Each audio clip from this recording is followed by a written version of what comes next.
Efectivamente, la asamblea de hoy, como todos y todas sabíais, era una asamblea especial donde invitábamos a Javier García Breva precisamente a que hiciera un análisis sobre el último y brutal topetazo de Soria.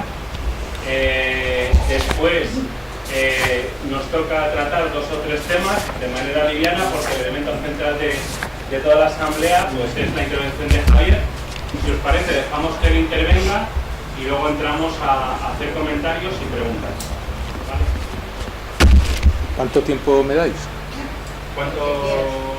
¿40 minutos? No, yo os pediría que si veis que me enrollo, me paso de rosca, que me aviséis y me llaméis la atención o me paréis, porque el problema, y ya empiezo, es que en una semana han salido, yo ya he perdido la cuenta, como 8 o 10 decretos, y lo que es más grave, quedan los peores. Lo peor está todavía por venir, llegará en septiembre seguramente, que es el decreto de la norma que revise el mercado mayorista, la norma que revise el sector del gas. Hay una cosa que no se cuenta, es que el sector del gas tiene ya un déficit tarifario acumulado de aproximadamente unos 1.700 millones de euros, y según los informes de la CNE puede llegar a cerca de 3.000 millones en el 2020. Y es un tema que, como no tiene que ver con las renovables, sino con los contratos con Argelia, pues nadie habla. Pero va a haber un decreto del gas para septiembre, el decreto que os decía del mercado mayorista, es decir, el método de conformación de precios del pool, y otro decreto que no han anunciado, pero como lo están contando en los periódicos, de salvar Garoña, pues tendrán que hacer una norma que salve la central nuclear de Garoña. Esto no ha salido.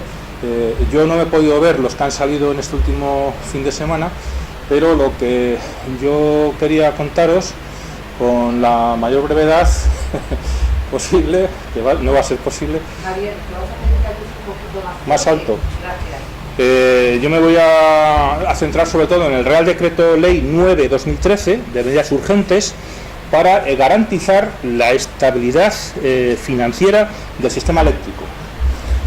Y del de autoconsumo, con una breve referencia a la orden de peajes, porque yo creo que en esas 3 normas se puede ver un poco cuál es la filosofía del absoluto, iba a decir cambio, pero más que cambio es de cómo el gobierno se ha propuesto salvar el rating de las compañías eléctricas.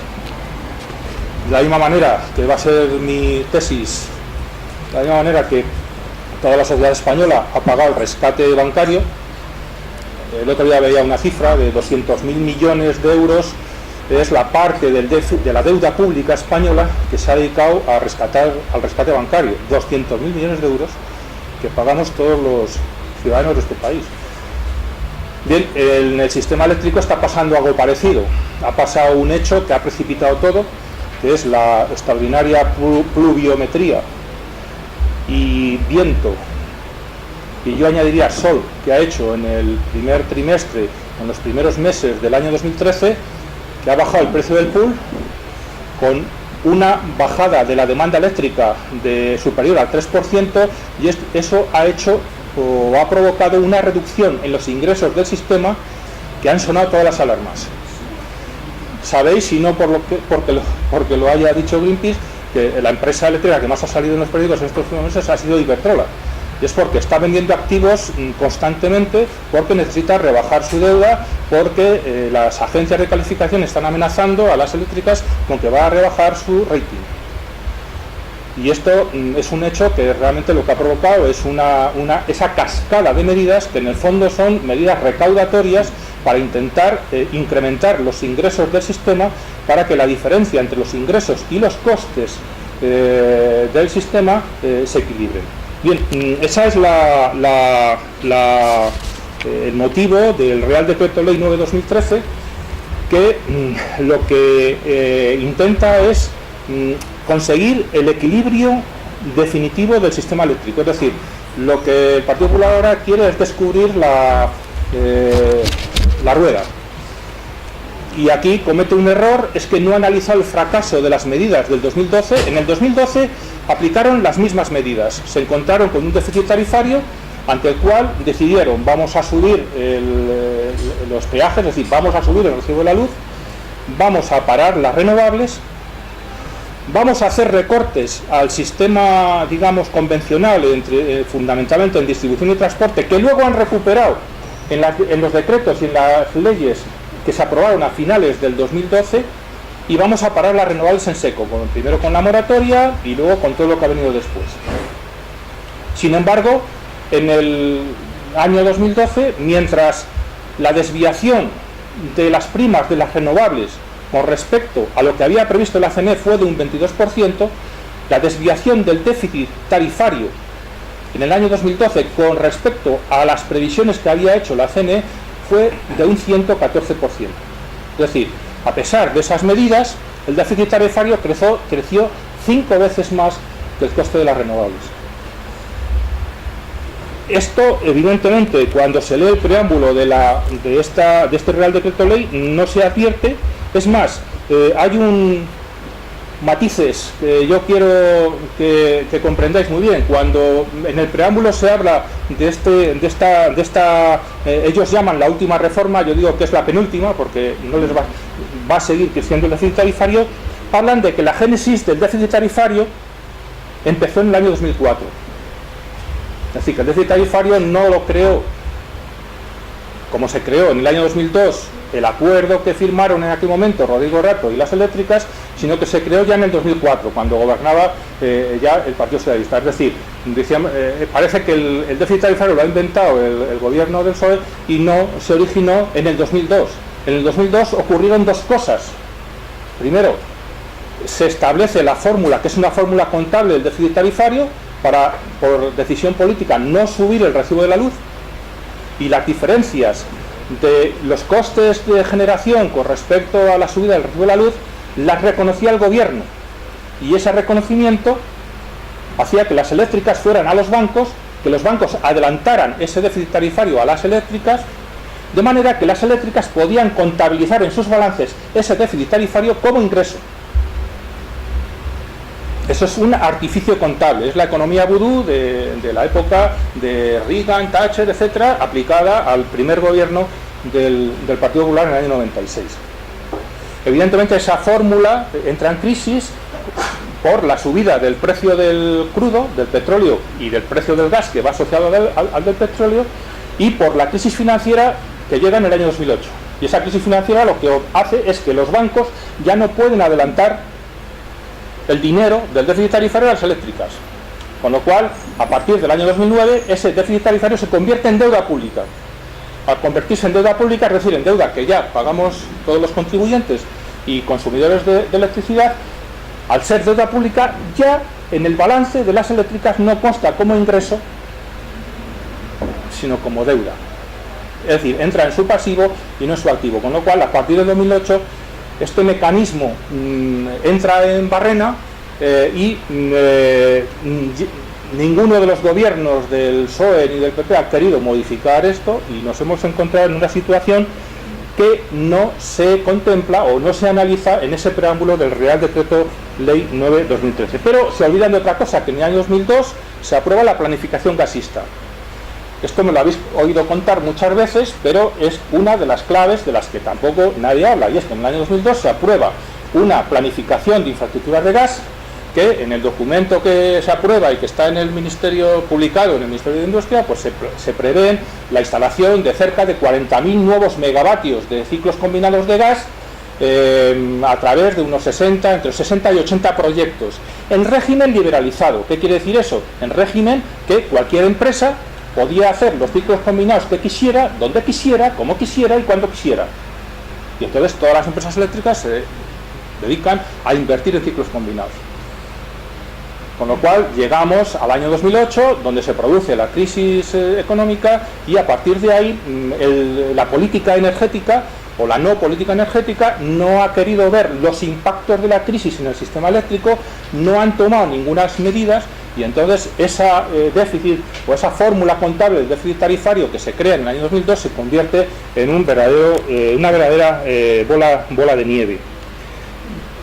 ¿Qué ocurre? Que mi análisis fundamental es que esto es lo que origina una situación, o la situación a la que hemos llegado actualmente. En el preámbulo de este decreto ley, cuando se empieza a analizar el problema desde el año 2004, se está olvidando el verdadero origen de esta crisis, y eso les lleva, por ejemplo, a equivocar el propio concepto de déficit tarifario. En el preámbulo de la ley se dice que el déficit tarifario es la diferencia entre los ingresos del sistema y los costes reales, cuando todo el mundo sabe que la diferencia del déficit, que la definición del déficit tarifario es la diferencia entre los costes, entre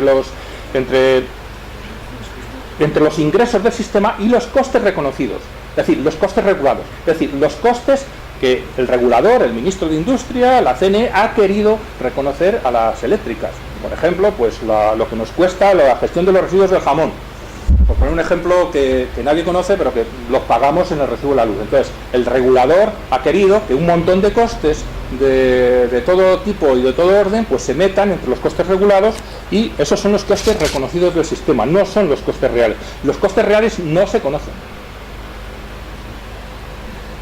Por lo cual, cuando en este Real Decreto Ley se establece el objetivo de estabilidad financiera del sistema eléctrico, lo que realmente se está queriendo decir es que, bueno, tengo una diferencia entre los ingresos y los costes del sistema de 4.500 millones de euros. Y lo voy a resolver de la misma manera que lo resolví en el año 2012. Y es cargando 900 millones, lo digo de memoria, 900 millones subiendo el recibo de la luz, 900 millones que mando a los presupuestos generales del Estado, 1.350 millones que quito a las renovables y 1.350 millones que quito a UNESA, o a las empresas de UNESA, por recortes en transporte y distribución fundamentalmente. Y así cuadro las cuentas. Con lo cual nos encontramos que la pretendida estabilidad financiera del sistema realmente en lo que se basa es en cargar esa diferencia de ingresos y gastos fundamentalmente a los consumidores, que van a pagar los 900 millones de la subida de tarifa más los 900 millones de los presupuestos generales del Estado, porque los presupuestos generales del Estado se nutren de los impuestos de los contribuyentes, con lo cual doblemente se grava a los consumidores y a las energías renovables, porque va a pasar en el 2013 lo que pasó en el 2012, y es que llegará a finales de diciembre la nueva orden de tarifas para el año 2014, o una nueva ley, o la penúltima reforma eléctrica, y algunos, como va a pasar en el 2012, y algunos de los recortes que se hacen ahora se recuperarán. Un ejemplo que pongo es cómo han reducido teóricamente el 60%, luego lo han reducido menos, el 30 y el 60% los pagos por capacidad, pero han aumentado el periodo de años que podrán cobrar los ciclos combinados esos pagos por capacidad, con lo cual no les han hecho ningún daño. Es decir, yo cuando oigo a UNESA que dice que va a despedir gente de tal, pues sinceramente me parece que están realmente haciendo un melodrama y engañándonos a todos, porque realmente la reforma está calcando todas las peticiones de UNESA. Y el fallo de esta fórmula recaudatoria es que posiblemente, en el mejor de los casos, arreglen el problema de 2013. Pero yo estoy convencido de que no, de que cuando llegue finales de 2013-2014, esta fórmula recaudatoria entrará en crisis, por dos motivos. El primero es algo de lo que nadie habla y que nadie contabiliza, ni el Ministerio de Economía, ni el Banco de España, y es que en estas, creo que 2 o 3 últimas semanas, el precio del barril de petróleo ha subido $8. Esto de Egipto, que parece que nos suena que está muy lejos, en el fondo estaba a $100 el precio del barril, ahora está a $108. Y bueno, ahora quiero recordar a un personaje del que nadie se acuerda ahora, que era Miguel Sebastián, que dijo aquello de que cada vez que subía el barril de petróleo $10 o un 10%, pues suponía un incremento del coste de las importaciones de gas y de petróleo de cercano a los 6.000 millones de euros. Bueno, pues simplemente la subida del precio del petróleo y del gas de estas últimas semanas supone ya, bueno, pues que todos vamos a tener que pagar aproximadamente 3.000, 4.000 millones más por las importaciones energéticas. Pero luego ha pasado otro hecho que, si habéis leído las cosas, veréis que han corregido la orden de tarifas y en la orden inicial, en el texto inicial, preveían una rebaja, un descenso de la demanda eléctrica del 1,4%, perdón, sí, del 1,4%, cuando ya vamos por encima del 3%. Se han dado cuenta del error, porque esto lo que supone aproximadamente son 1.000 millones menos de ingresos para las eléctricas en este año, 2013. Es muchísimo dinero. Y si tenemos en cuenta que la demanda eléctrica está bajando desde el año 2007, son aproximadamente cerca de 1.000 millones de euros lo que está perdiendo de recaudación el sistema simplemente por un efecto de la crisis, que es el menor consumo de electricidad. Bien, en esa orden de peajes, pues primero calculan erróneamente, porque todos los cálculos del Ministerio de Industria se hacen a capón. Y entonces dicen, ¿cuánto va a bajar la demanda eléctrica? Un 1,4%. Se dan cuenta de que ya vamos por el 3,3%. Y dicen, bueno, vamos a corregirlo.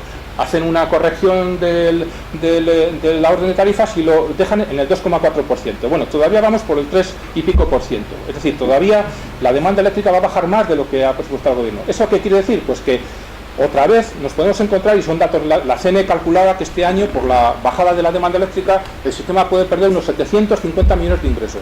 Esto lo que quiere decir es que simplemente por la bajada de la demanda eléctrica y por el coste, o el incremento del coste del precio del petróleo y del gas, toda esta reforma se queda prácticamente en nada, o cogida, por decirlo de alguna manera, con alfileres, de manera que podemos encontrarnos que simplemente cuando llegue el diciembre del 2013, simplemente por efectos que nadie puede controlar. El Fondo Monetario Internacional el otro día decía que la previsión de crecimiento de España para este año es el menos 1,6% y para el año que viene crecimiento cero. Bien, el señor de Guindos dice lo contrario, que ya estamos creciendo, que todo va fenomenal y que todos estamos trabajando. Bueno, eso es mentira, y como es mentira, las previsiones que se hacen sobre el sistema eléctrico de ingresos. Como se hacen a capón, lo que va a pasar es que, bueno, virgencita, virgencita, vamos a poner una lámpara para que no pase lo que previsiblemente va a pasar. Y es que si la crisis continúa, los ingresos del sistema eléctrico continuarán bajando. Y estas medidas recaudatorias lo único que hacen es, en el mejor de los casos, sujetar la estabilidad del sistema este año, pero no garantiza en absoluto lo que va a pasar en el 2014 y en el 2015. Y mientras tanto, habremos penalizado al consumidor 2 veces, y yo ahora os digo, y 3 veces. Porque al consumidor ahora le penalizan, primero, por la subida de la tarifa, la subida del recibo de la luz. Es más, estoy ya saliendo del guión, en uno de esos decretos que han salido, no sé cuáles, en el de...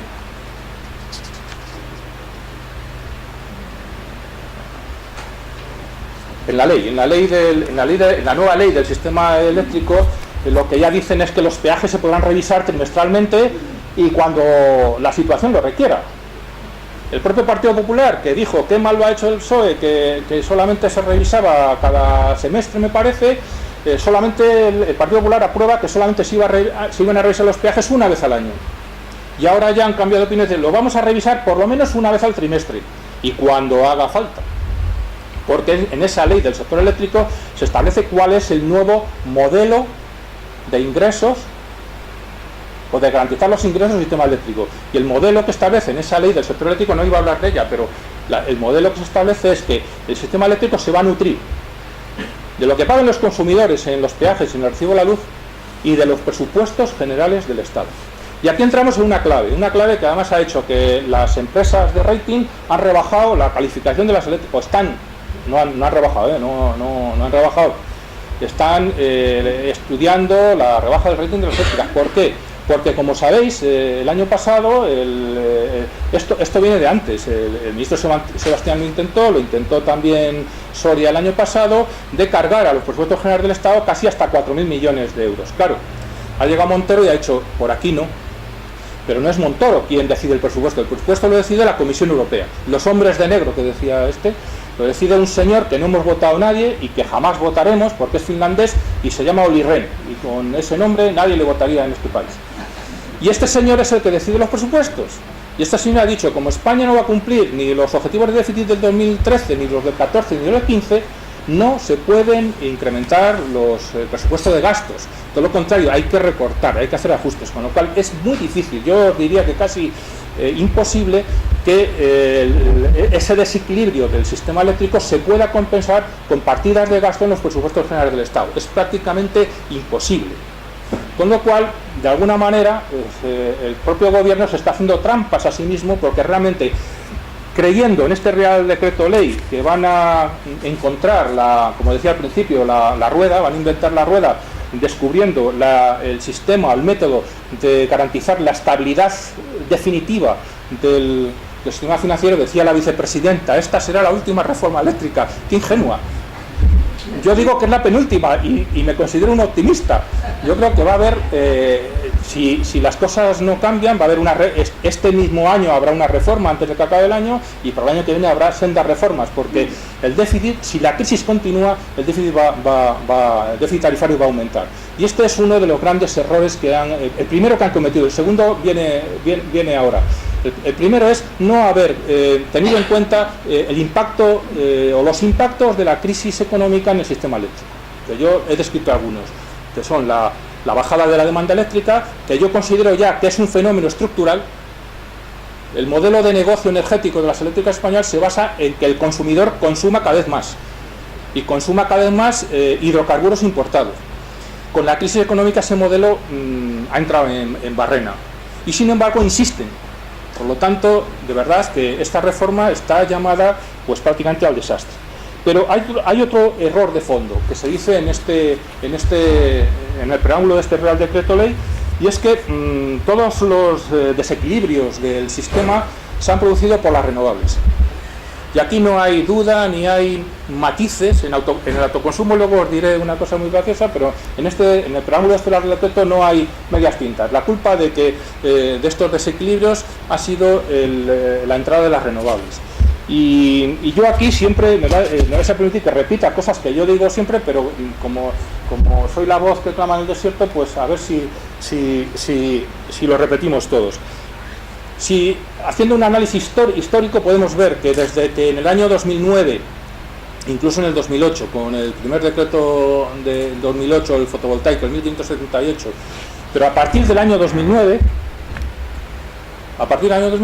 se empiezan a suceder una cascada de reales decretos, el 6-2009, el 14-2010 y todos los que han venido después.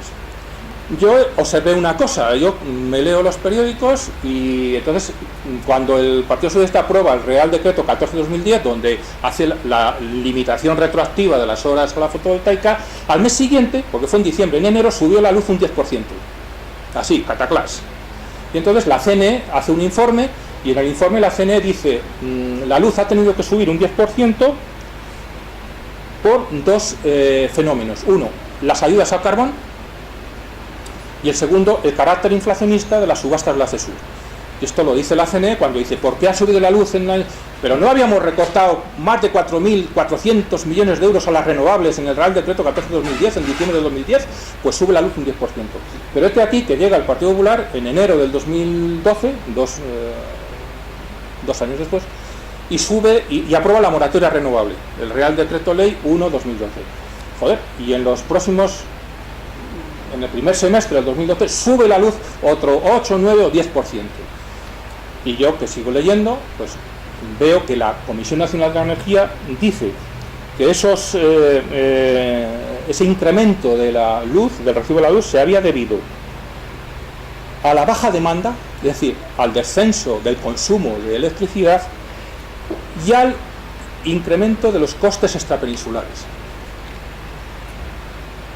La CNE, que no es sospechosa, no habla de la culpabilidad de las renovables, sino dice, bueno, está aludiendo a cuatro elementos de nuestro sistema eléctrico, como son las ayudas al carbón, el carácter inflacionista de las subastas de la CESUR, el coste de las extrapeninsulares, es decir, de llevar la luz a Baleares y Canarias, y el descenso de la demanda eléctrica, que no veréis que se aborde de ninguna de las maneras en toda esta cascada de normas que se han publicado, o de borradores de normas que se han publicado en esta última semana.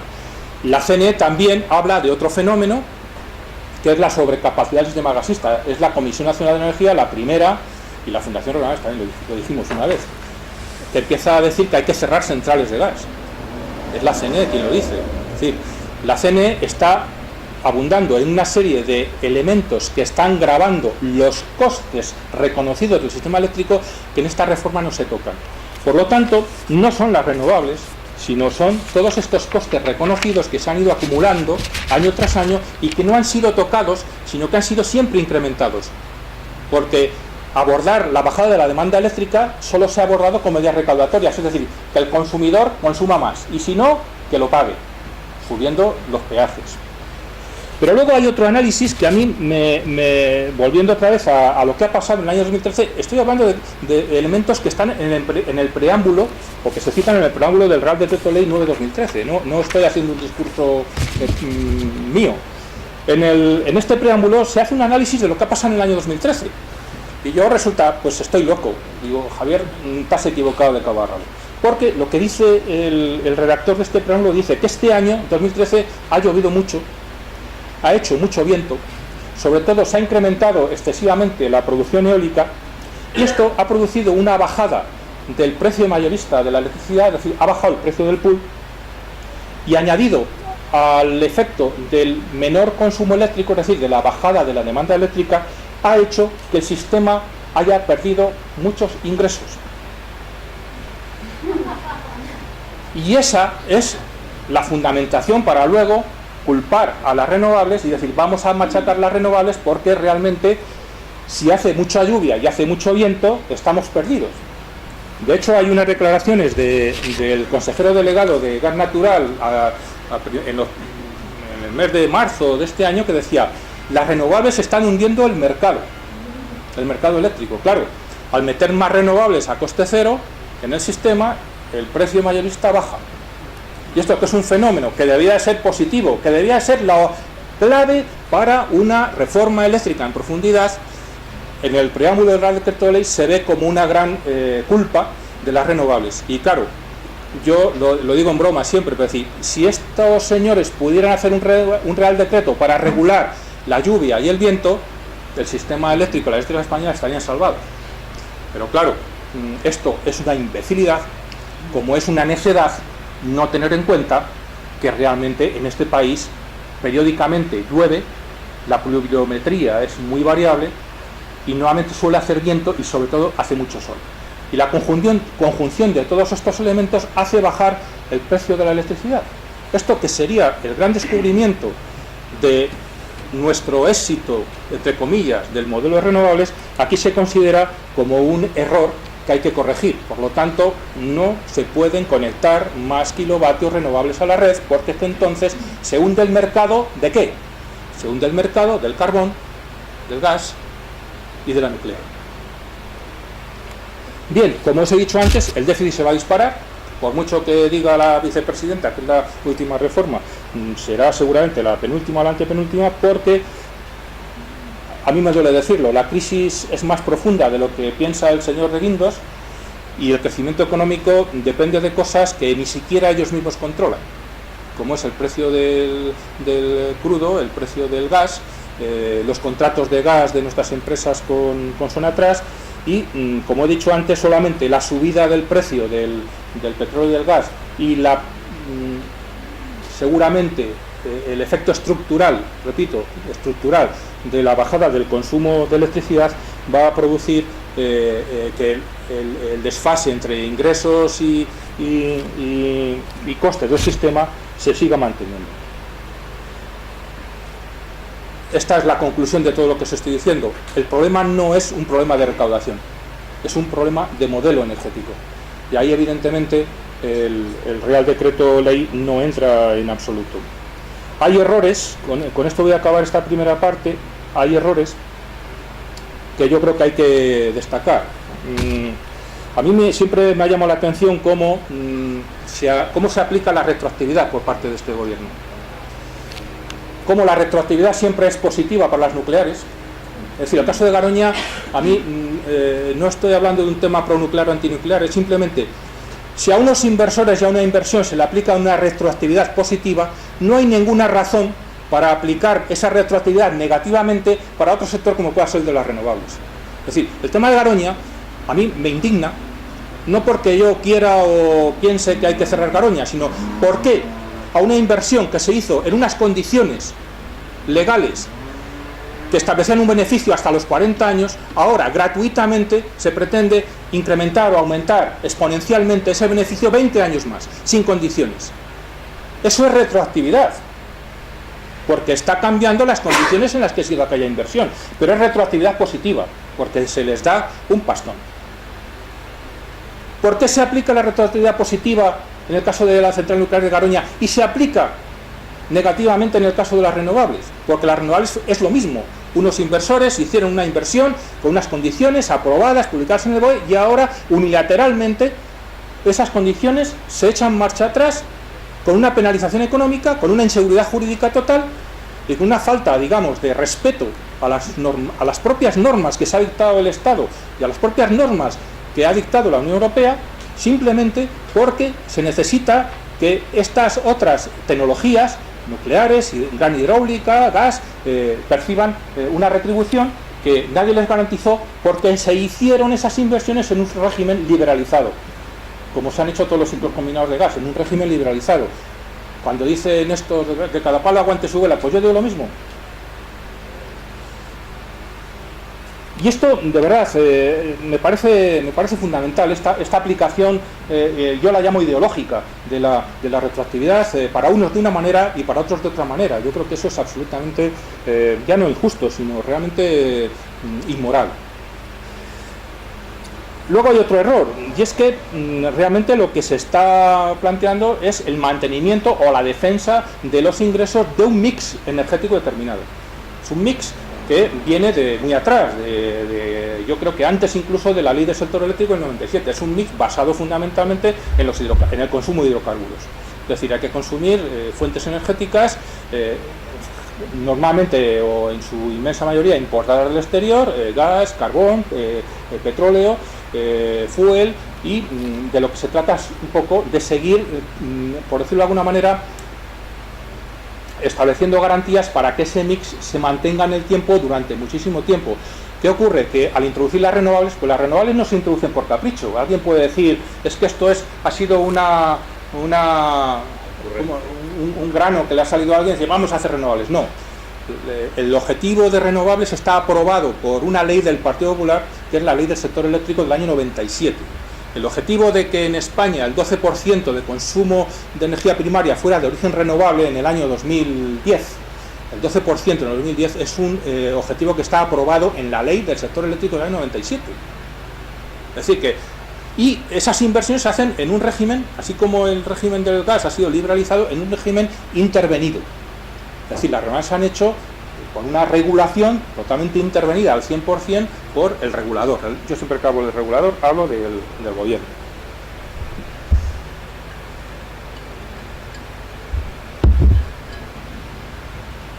Es decir, que un buen planificador o una buena política energética en el año 2002 tendría que haber planificado no solamente el desarrollo de las infraestructuras gasistas, sino el desarrollo de todo el modelo energético que en ese momento se estaba planteando tanto por la política española del momento como por la política europea del momento, que la política europea era ya el objetivo del 12%, que luego se transformó en el 20% para el año 2020. Con lo cual, al final, lo que unido a ese fracaso que he dicho antes, que se va a seguir manteniendo siempre que se insista en que encargar a los presupuestos generales del Estado la diferencia, es decir, cuadrar a capón, como yo digo, pues como aquí me faltan 2.000 millones, venga, pues a los presupuestos generales del Estado. Eso ha fracasado, es una medida que va a seguir fracasando mientras este país esté, entre comillas, fiscalizado, no voy a decir la palabra, fiscalizado por Bruselas.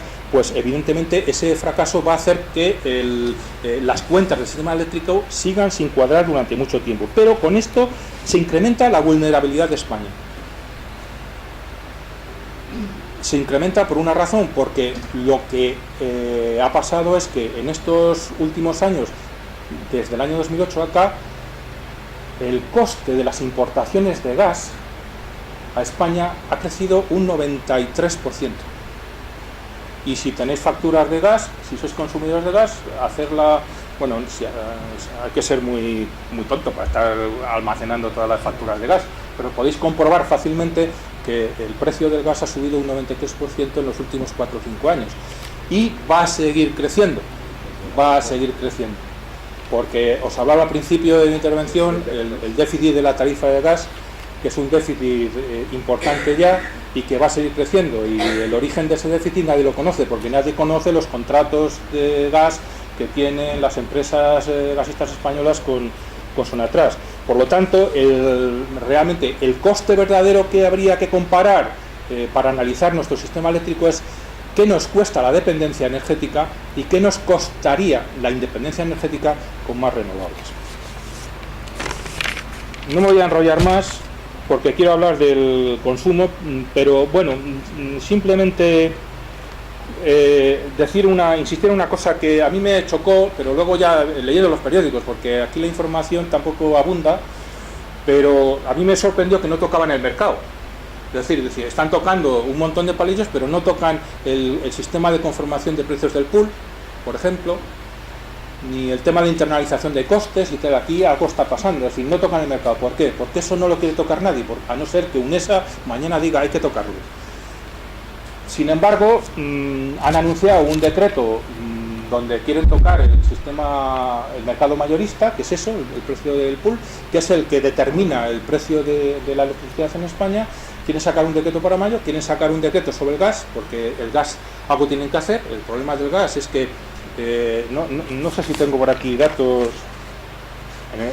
En el gas hay un dato que pone los pelos de punta, y es que mientras más baja la demanda, este año ha bajado la demanda de gas para generación eléctrica un 48%. 48%, Sin embargo, las importaciones energéticas el año pasado crecieron un 14%. En el año 2012 las importaciones energéticas en España crecieron un 14%, cuando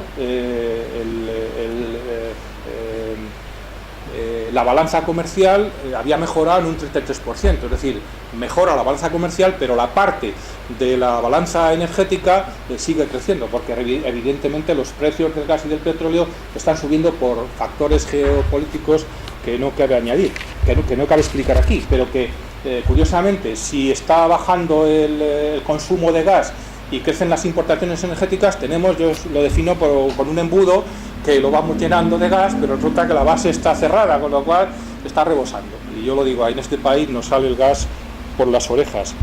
Y yo creo que esto va a ser un problema también, que cuando salga este decreto, pues tendremos que agarrarnos, porque eso lo vamos a tener que pagar todos los consumidores españoles. No sé cómo, pero ya estamos pagando un recargo en la tarifa del gas para pagar la factura del laudo de Sonatrach, que condenó a Gas Natural a pagar a Sonatrach 1.500 millones de euros, y eso evidentemente Gas Natural no lo paga. Traspasa esa factura a los consumidores de gas, y estamos pagando ya todos los años unos recargos de aproximadamente unos 160 millones de euros para devolver a los argelinos lo que les debe gas natural. Es decir, hay una gestión realmente opaca en el tema del gas, que eso puede ocurrir, que nos enteremos en septiembre o octubre que tenemos que pagar otro tanto. Con lo cual se sigue gravando al consumidor, que es la gran solución que han diseñado estos decretos para solucionar los problemas del sistema eléctrico, con una finalidad, y es salvar el rating de las empresas eléctricas, que en fin, he puesto la comparación con los bancos porque realmente yo siempre hablo de que existe un paralelismo muy grande entre lo que está pasando en el sistema financiero y la crisis financiera, con lo que está pasando en el sistema eléctrico y la crisis del sistema eléctrico. Bien, como habréis leído en algunos periódicos, este dato lo he sacado de los periódicos porque me han llamado la atención, las previsiones que se hacen en los mercados es que esta reforma apenas para los próximos años afectará en un 5% a los beneficios de las eléctricas. Sin embargo, para las grandes empresas de renovables, no estoy hablando de los pequeños productores renovables, hablo de las grandes empresas de renovables, no las voy a citar pues puede suponer una pérdida de beneficios entre un 16 y un 35%. Si hablamos de los pequeños productores, pues bueno, la ruina es total.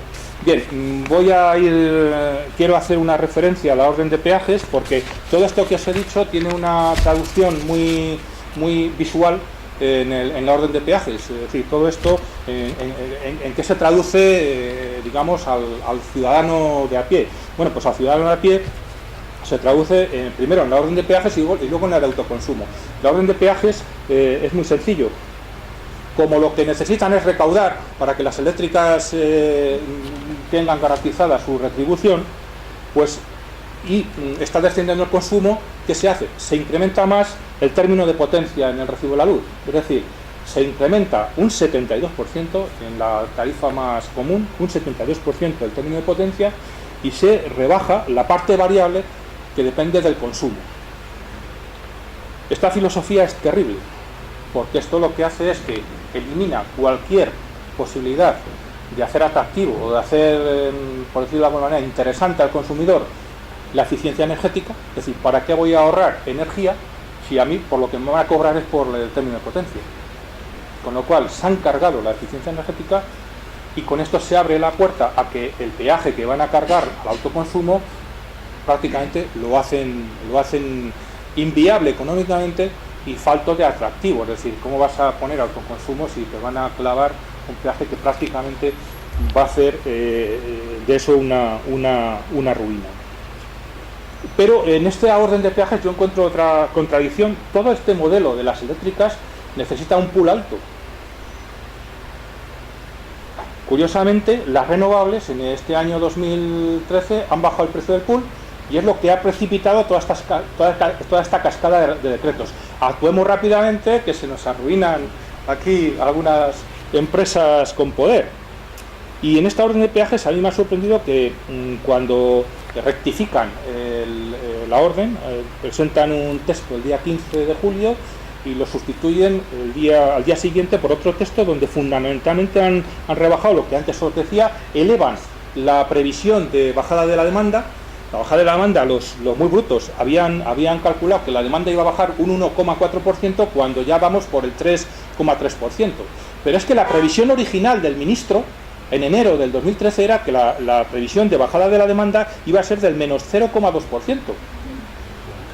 Claro, ellos están convencidos y quieren convencernos a todos de que la crisis ha terminado ya, de que este país va a crecer y tal, y yo la firmaría, la suscribiría, porque no estaría aquí, estaría trabajando o estaría de vacaciones en no sé dónde. Y aquí pues se han dado cuenta de decir, bueno, con esta previsión de bajada de la demanda, el déficit de la tarifa se nos dispara. Y entonces la han corregido y la han subido al menos 2,4%. Aún así se van a quedar cortos, con lo cual el sistema, porque claro, el menos 2,4% significa que las eléctricas van a ingresar menos, aproximadamente 750 millones, según decía un informe de la Comisión Nacional de la Energía, este año por la bajada de la demanda. Con lo cual ya estamos previendo una bajada de los ingresos del sistema. Pero luego cuando más me sorprende a mí es que rebajan más todavía la previsión del precio del pool y la bajan de 44 euros a 41 euros. Que yo cuando lo vi dije, hombre, pero esto, si ya se encargan las eléctricas de subirlo, está más claro que el agua, porque si no modifican las subastas del Acesur, ya se encargan las eléctricas de subirlo. Os lo digo porque esta filosofía de la orden de peajes realmente insiste en lo que os había explicado antes de la filosofía o de la ideología del Real Decreto Ley 9/2013. Es decir, cargar al consumidor con esta diferencia o con la inestabilidad del sistema, al consumidor y evidentemente parando las renovables. Pero claro, para esto, para que el sistema genere ingresos, necesita que el consumidor consuma más y que el precio del pool sea alto. Y yo cuando veo esta orden de peaje digo, ¿cómo va a consumir más el consumidor primero si continúa la crisis? Y si le metes una subida en el término fijo de potencia. Con lo cual, se han cargado el ahorro y la eficiencia energética y, como ahora os quiero explicar, se cargan también el autoconsumo. El autoconsumo, joder, esto es muy largo. Yo con el autoconsumo no quiero hacer una reflexión.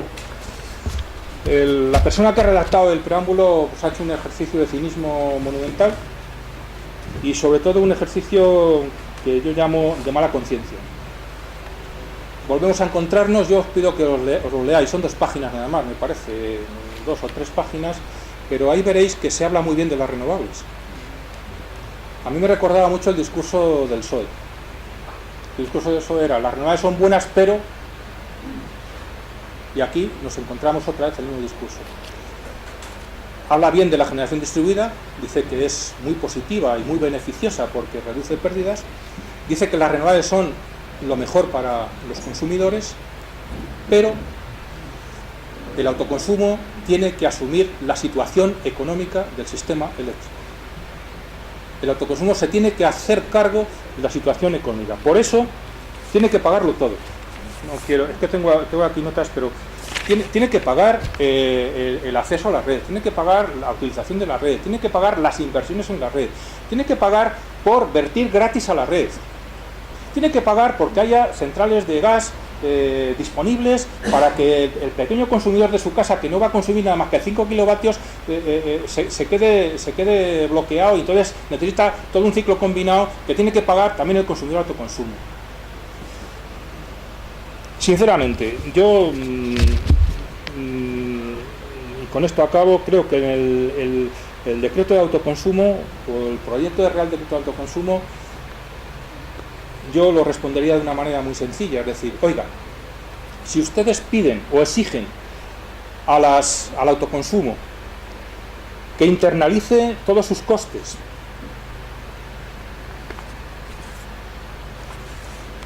que sea visible, o sea, hay un concepto en este Real Decreto de Autoconsumo que exige que el autoconsumo sea visible, haya visibilidad. ¿Esto qué quiere decir? Cuando a los fotovoltaicos nos hablaban de esto, es que en red eléctrica, en el macro mapa de red eléctrica, todo el que tenga autoconsumo tiene que estar visible para el sistema. Y evidentemente el que, porque es un visionario, ha tenido ya la posibilidad o la suerte de hacer una inversión en autoconsumo, tiene que inmediatamente irse al ministerio y ponerse al día. Y si no lo hacen 2 meses, le pueden, se puede ir a la cárcel, porque no va a poder pagar la multa, simplemente. Y yo, la reflexión que hago es que de acuerdo, yo diría, de acuerdo. Ahora, si usted exige visibilidad al autoconsumo, yo exijo visibilidad a todos los costes del sistema.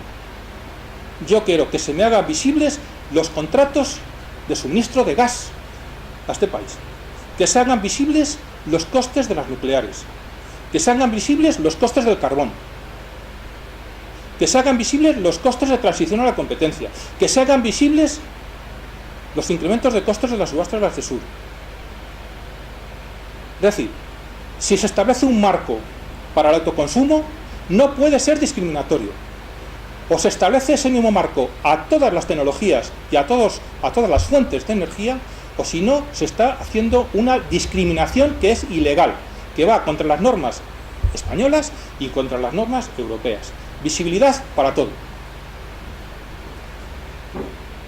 Exactamente igual con la internalización de costes. Si al autoconsumo se le exige que internalice todos sus costes, incluso los que no debería de asumir, porque no es responsable de esos costes, hay que exigir que todas las fuentes internalicen sus costes. Que el carbón pague todos sus costes reales, que la nuclear pague todos sus costes reales, que el gas pague todos sus costes reales. No se pueden permitir trampas como las que se hacen en estos decretos con los pagos por capacidad. Yo te reduzco los pagos por capacidad por aquí, pero luego te los devuelvo por allá. Eso ya pasó el año pasado y ahora se va a volver a repetir. Si se internalizan los costes del autoconsumo, se internalizan los costes de todas las fuentes. Si no, es una discriminación que es absolutamente ilegal. Y lo último, retroactividad. Si se exige el autoconsumo que ya está funcionando, que se dé de alta y que se visibilice para el sistema y que si no lo hace que te daré un palo, yo pido que esa retroactividad se aplique a todas las fuentes. Y vuelvo a poner aquí el ejemplo de Garoña. Si a Garoña se le aplica retroactividad positiva, no hay ninguna razón para aplicar retroactividad negativa a las renovables y al autoconsumo. Esa discriminación o se justifica, o si no, es absolutamente denunciable. Yo lo veo de esta manera.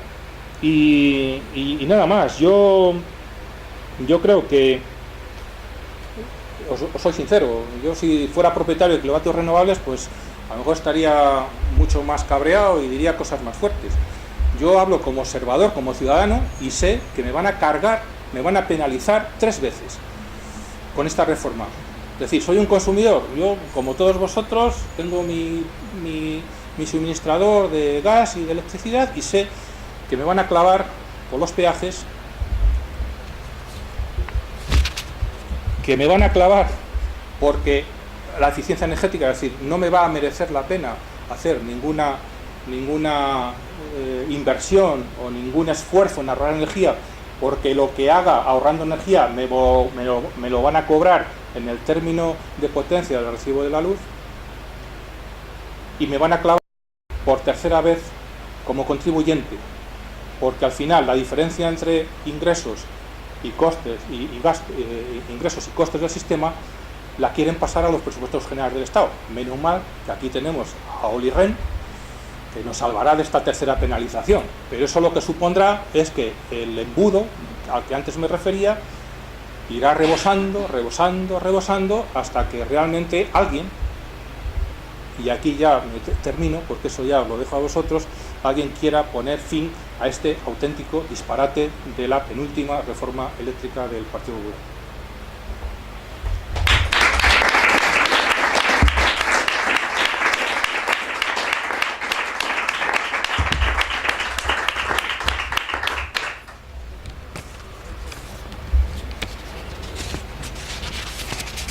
Pues abrimos turno de preguntas, intervenciones.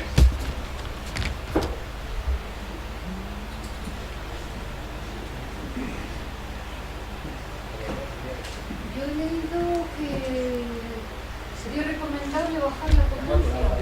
Sí, si no, no cabemos. Esos 4 y pico que son habituales a 2 y pico. ¿Sería inteligente eso? Sí, pero tienes que tener en cuenta tu consumo. Es decir, tienes un riesgo, que si cuando en algún momento, yo qué sé, porque es invierno, o hace mucho frío, hace calor, o tienes una necesidad, te va a saltar la potencia constantemente. Es decir, claro que habría que hacerlo. Es decir, si yo gano solo 900 euros al mes y no puedo pagar el recibo de la luz, algo tendré que hacer. Y si tengo contratado 6 kilovatios, pues tendré que rebajarlo a 4. Pero el problema que tengo es que seguramente ahora entramos en la pobreza energética. Seguramente tendré que no enchufar la calefacción, no gastar energía de no sé qué, suprimir no sé qué consumos, etcétera. Es decir, lo que pasa es que aquí entramos en otro tipo de debate en el que yo no quiero entrar, porque entonces nos ponemos a llorar todos y salimos y no hemos venido a eso. Sí es inteligente, pero yo la reflexión que hago voy más allá. Es que lo mismo que piensas tú, pensamos los 26 millones de consumidores, con lo cual, si la reforma es recaudatoria y está pensada para ingresar más, lo que va a conseguir es el efecto contrario. Es decir, la gente va a retraerse más de consumir energía. Porque, oiga, si usted me va a clavar en el peaje, yo haré lo posible para no consumir. Y como el modelo de negocio de las eléctricas se basa, oiga, en facturar más al consumidor, todos habréis recibido la visita, últimamente sí es EDP, a saco, entran a casa a saco. Bueno, pues hay una competencia feroz porque necesitan, para cuadrar sus cuentas, ganar más clientes y sobre todo facturar más al cliente. Es decir, en esto no quiero, todos habréis recibido ofertas y usted hace esto, tal, al final lo que intentan es que si tú pagas 60 euros al mes, que pagues 80, que pagues 90 o 100. Y lo que van a conseguir es el efecto contrario, es decir, la gente ya, digamos que estas normas voy a decir, si algo tienen de positivo, es que la gente va a entrar en un nivel de conciencia seguramente que antes no tenía, en lo que se refiere al valor de la energía y al valor del consumo de la energía. El problema ¿cuál es? Que si el sistema recauda menos, que es lo que yo preveo y lo que yo calculo, el problema en diciembre de 2013 y para 2014 será mucho mayor. Y entonces, ¿qué harán? Pues tendrán que cambiar de secretario de Estado, o de ministro, o tendrán que cambiar de no sé qué, porque o UNESA hará alguna salvajada. Y es decir, bueno, pues porque ya una vez expulsadas las renovables del mercado, que es lo que están haciendo, y expulsada la posibilidad de los servicios energéticos, pues lo único que queda es consumir gas. Pero eso va a tener un límite, y el límite lo va a poner un señor que vive en Argel, que ni siquiera vive aquí en España, y entonces esa vulnerabilidad de la política energética española es lo que alguien, que es lo que yo más me sorprendo, alguien en algún gobierno, alguien debería de haber dicho ya que la primera medida de política energética precisamente es de la que estamos hablando aquí y el gobierno no quiere hablar, ahorrar energía. Pues no se trata, cuando hablamos de ahorrar energía no estamos hablando de que, bueno, que el consumidor sea un consumidor racional en el uso de la... No. Ahorrar energía supone que necesitamos importar menos gas y menos petróleo del exterior. Y de eso no habla nadie, excepto algún teniente coronel, que sí están estudiando, están preocupados por lo que afecta a la seguridad nacional. Es curioso que el Ministerio de Defensa es el único que hace estudios de lo que implica la dependencia energética con respecto a la seguridad del país, pero es curioso que el de Guindos no cae en esto, ni el Banco de España, tan listos y tal, que claro, si no han previsto la crisis de los bancos, ¿cómo van a prever esta? Y yo creo que es el gran problema. El gran problema es que si dejamos de consumir, y estamos dejando de consumir, o consumimos menos los consumidores, pues el sistema está entrando en un camino sin salida, en un camino que, bueno, en algún momento tendrá que salir por algún lado.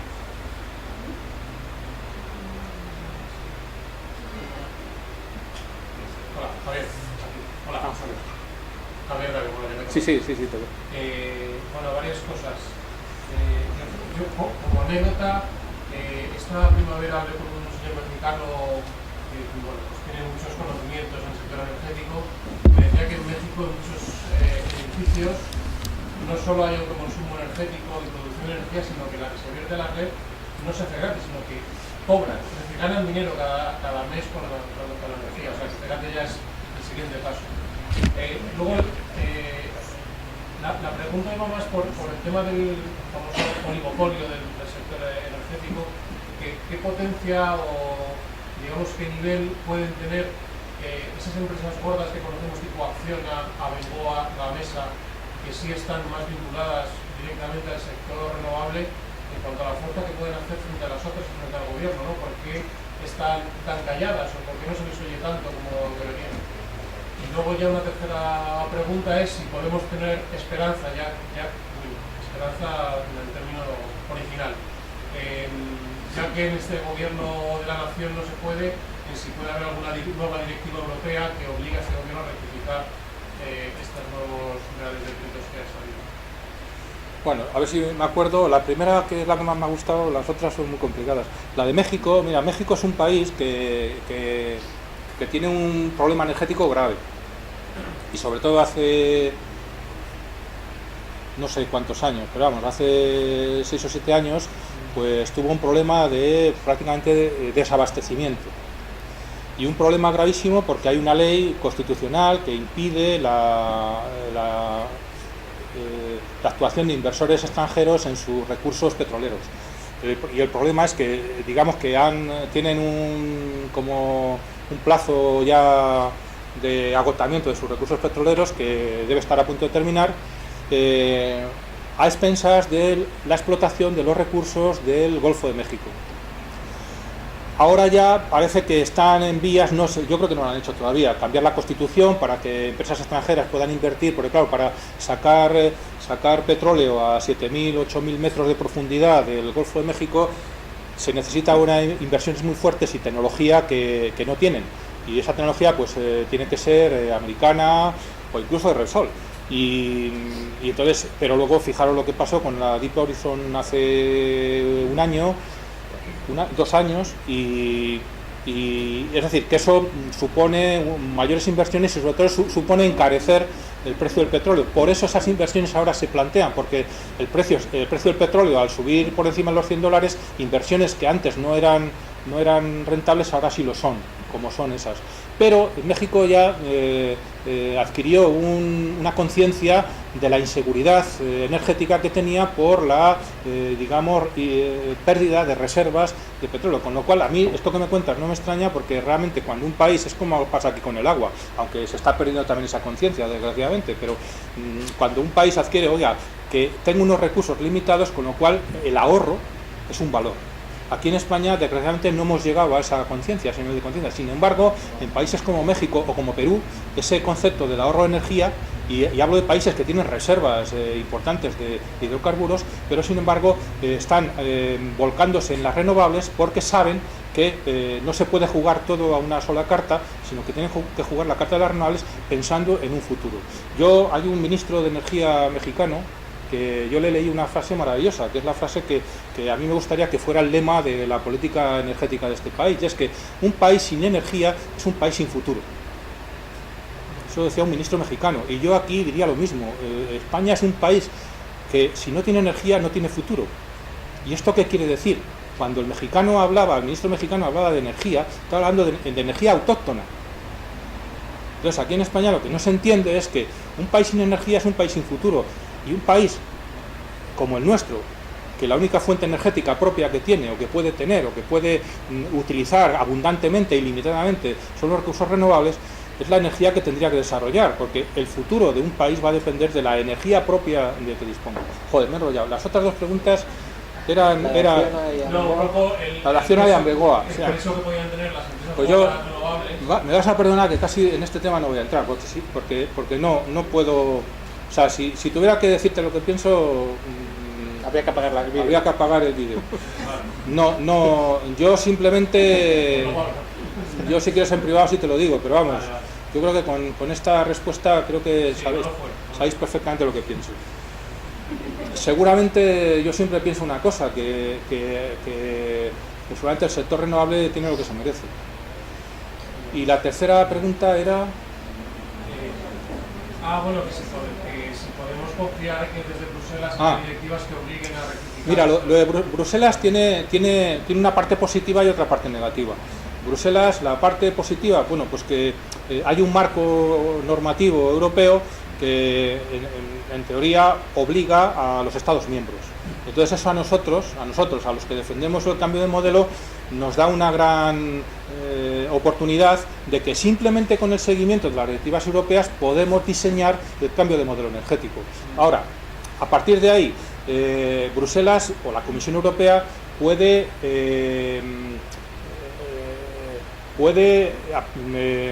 aprobar normas, puede sacar reglamentos, puede indicar, hacer orientaciones, puede, ¿cómo se dice en palabras de animar a los gobiernos? Pero lo que no va a hacer la Comisión Europea nunca jamás es, ¿cómo se dice?, enmendar la plana o denunciar las prácticas o las normativas de ningún gobierno de ninguno de los Estados miembros, con lo cual Bruselas, hasta donde podemos llegar, es una buena oportunidad, pero a partir de un determinado momento los gobiernos, ten en cuenta que Europa además está retrocediendo en el sentido de que una Europa que iba siendo cada vez una entidad más supranacional, se está convirtiendo cada vez más en una entidad más nacionalista, en el sentido de que imperan más los intereses de las naciones que los intereses de la propia Unión, con lo cual yo sabéis que soy un europeísta convencido, que además hablo de las directivas europeas como si fueran, vamos, el mayor tesoro, y sigo opinando eso y lo seguiré defendiendo. Ahora, las instituciones de Bruselas hay que utilizarlas, las tenemos que utilizar, solamente por una razón, porque tienen un impacto o una influencia muy decisiva en las decisiones de los gobiernos. Es decir, una mala prensa en Bruselas, un mal titular en Bruselas, una denuncia como las que ha hecho la plataforma en Bruselas es muy importante, porque si la Unión Europea abre un expediente informativo, lo que sea, todo eso tiene mucha influencia en el comportamiento de los gobiernos. Otra cosa es que eso al final es operativo, efectivo. Pues mira, yo siempre pongo el caso de las hipotecas. Es encontrar un juez que obligue a transponer las directivas europeas.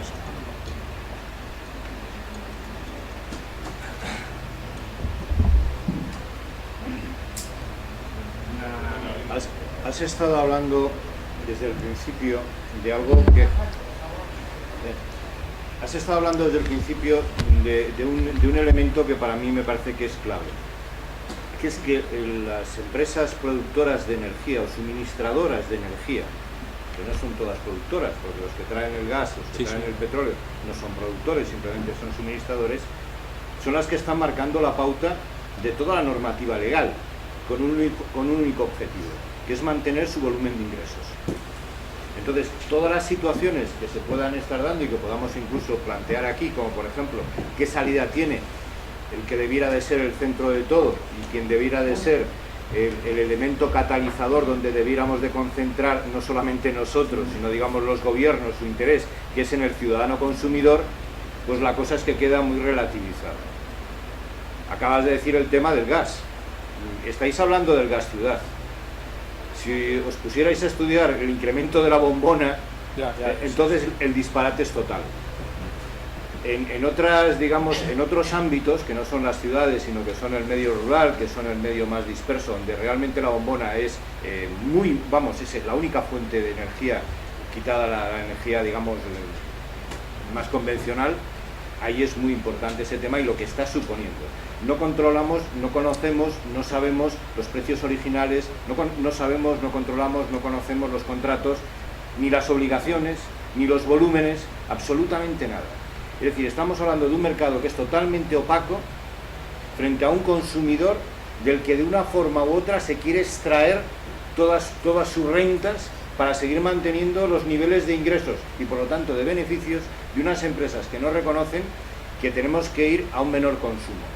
El tema del menor consumo, a mí es que cuando hablan de decrecimiento, yo no creo que sea el tema exacto. Para crecer, para mantener una economía, tú muy bien decías, es necesaria energía. Y aquí se produce un tipo de energía. Tenemos opción a producir ese tipo de energía. Ese tipo de energía en el que ya sería otro factor, que son fundamentalmente los productores de lo que hoy son energías renovables, la eólica, la hidráulica, porque no nos olvidemos que la hidráulica son concesiones administrativas, que el Estado, es decir, a costa de todos los ciudadanos, se le dan a unas determinadas empresas para que exploten un recurso y del cual obtengan un beneficio a nuestra propia costa. Entonces, claro, el tema es, ¿qué hacemos con el recibo? ¿Qué hacemos con todo esto? ¿Hay realmente salida para aquello de la soberanía energética? Pero yo ya voy a la soberanía energética individual de cada consumidor, porque tal y como tú lo acabas de poner, está completamente, volado, o sea, ha sido una demolición desde el origen. Yo no lo he dicho porque he dicho, hay tantas cosas que decir, pero la última conclusión del decreto de autoconsumo, o del borrador de Real Decreto de Autoconsumo, es que es una intromisión del Estado o del sistema eléctrico en el derecho y la libertad individual de cada cual de consumir la energía pues de la fuente que quiera, como quiera, con la tecnología que quiera, en el momento que quiera. Esto es algo que con ese se priva al ciudadano, ahora hablo ya ni siquiera del consumidor, del ciudadano, de poder, de ese, digamos, yo lo hablaba una vez de derecho de ciudadanía, ¿no? El acceso a las renovables y a la eficiencia energética. Bueno, pues con este decreto prácticamente eso es así. A mí me gustaría ser más optimista y decir, bueno, pues hay una salida. Yo ahora mismo, sinceramente, creo que, lo he dicho al principio, me preocupan más los decretos que faltan por salir que los que han salido. Con lo cual, imaginaros en qué estoy pensando, ¿no? Es decir, porque lo del gas que tú dices, el gas, hablo de memoria, el gas tiene ahora mismo un déficit más o menos reconocido de 1.700 millones de euros. El gas ha cobrado 400 millones de más de los pagos por capacidad y de los incentivos a la inversión, ha cobrado, que el gobierno se los va a perdonar. Y el déficit acumulado de la tarifa del gas es de unos 700 millones. Y tú has hablado del déficit de la bombona, que yo no sé qué qué cuantía tiene, pero que el último informe de la Comisión Nacional de la Energía calificaba el déficit de la bombona de explosivo. Yo lo pongo entre comillas. La CNE decía que el déficit de la bombona de gas es explosivo, o sea, no sé qué, pero sumando tenemos ya en este momento un déficit del sistema de gas de unos 1.000, no sé cuántos millones he dicho, 1.200, 1.300 millones. Y la CNE hace también a principios de año hablaba de que en el 2020, si no se hacía nada con la tarifa del gas, el gas podría tener un déficit cercano a los 3.000 millones de euros. Entonces, cuando salga el decreto del gas en el mes de septiembre, octubre, pues hay que echarse a temblar. Cuando vayan a revisar el mercado mayorista, habrá que echarse a temblar también, porque si lo que necesitan es un pool alto, pues imaginaros quién sobra en el mercado mayorista. Y claro, todo esto, no voy a repetir el discurso, es un problema de modelo. Y entonces, claro, al ser un problema de modelo, al pequeño consumidor, yo no puedo ir al pequeño consumidor y decirle, mire usted, esto es un problema de modelo. Tenemos un modelo centralizado y vertical, porque no he hablado, porque tampoco era el tema de la competencia, es que todo este modelo necesita, además de una tarifa elevada, un pool alto, necesita un régimen sin competencia. Y como hoy lo he leído en el Confidencial, pues lo cuento, porque no es una cosa que me invente, sino que lo he leído en el Confidencial, y es más, lo escribió también un periodista, Miguel Ángel Noceda, en El País hace 2 o 3 semanas, que el PP y el PSOE se estaban poniendo de acuerdo para elegir a los 10 miembros del nuevo órgano superregulador de la Comisión Nacional de los Mercados y la Competencia, con lo cual eliminar las renovables, porque lo que se trata es eliminar las renovables y el ahorro de energía de la competencia, para que sea un mercado intervenido totalmente y sin competencia, para que jueguen solamente los jugadores que había antes de que llegaran las renovables. Entonces, o se cambia el modelo, o el modelo actual realmente deja pocos canales. Es decir, yo me gustaría decirte, pues mira, hay que apagar el refrigerador, hay que bajar el no sé qué y tal, pero es que si te van a subir el término de potencia, no te sirve de nada. Si tú haces una auditoría energética, pero resulta que luego te suben también el término fijo de potencia, o no te dejan autoconsumir, pues entonces lógicamente dices, pues virgencita, que me quedo como estoy y que no me toquen, que hagan lo que sea, pero que no me toquen. Y esa es una situación por eso decía que sobre todo el decreto de autoconsumo, si hay que criticarlo, es porque es discriminatorio. O sea, es totalmente discriminatorio. Es seguramente una de las normas más discriminatorias que se podían haber aprobado. Porque yo puedo entender que el que tiene gas, o el que trabaja en el gas, que quiera vender más gas, pero hombre, no en régimen de monopolio, porque en régimen de monopolio lo que están haciendo es, bueno, pues convertirnos en un país inseguro, vulnerable, y que claro, pasará como con los bancos, que cuando haya que rescatar a estas empresas porque haya que seguir pagando los contratos de gas y de crudo, pues resulta que como está pasando en este momento, solo van a poder recurrir al contribuyente.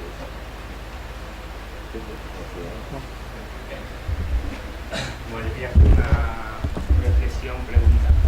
Parece que están muy preocupados porque salgamos de la crisis económica, pero yo creo que la están bombardeando totalmente, porque tenemos unos precios de la energía que están subiendo constantemente, son totalmente arbitrarios, que no saben muy bien hasta cuándo van a subir, y encima tenemos una dependencia exterior que hace que estos precios tengan una variabilidad enorme, comparado con un sistema orientado a renovables que por lo menos a medio plazo tendrías una estimación de cuáles van a ser los precios.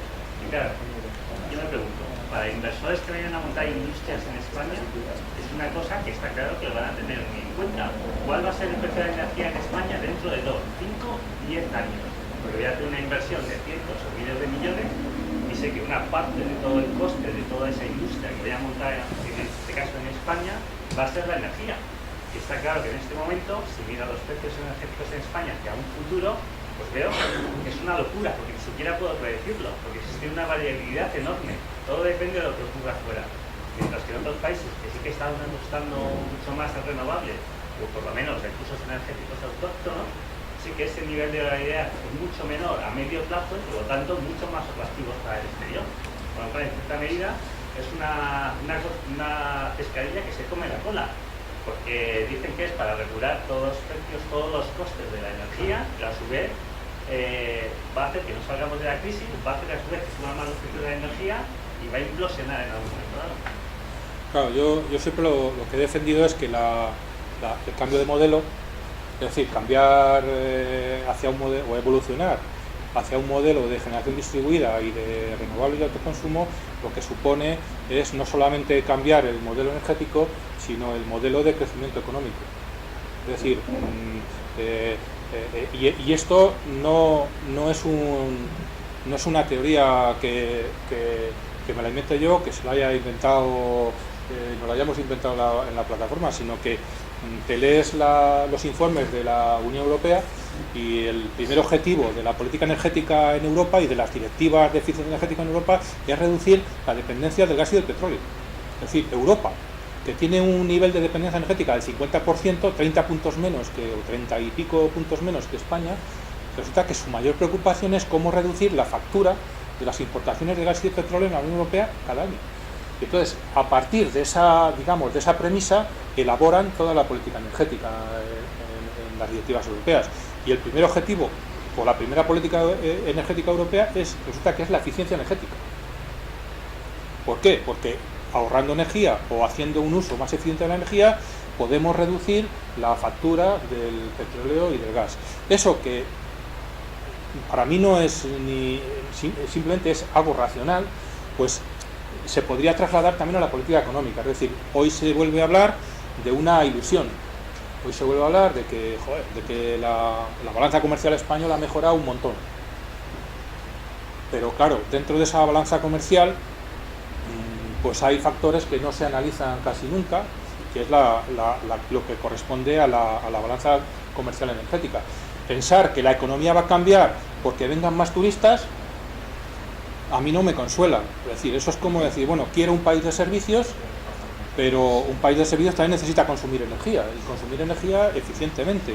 Entonces, estamos orgullosos porque hemos batido los récords de turistas, pero, sin embargo, estamos haciendo un modelo insostenible desde el punto de vista de que esa economía se puede ir al traste cualquier día. Es decir, hoy hay problemas en Egipto y entonces se contrata más turismo en España. Hace unos años había más turismo para los Balcanes y perdimos turistas. Es decir, estás en un mercado global que lo mismo que aciertas te puedes equivocar. Ante eso, ¿qué falta? Pues falta una política estratégica.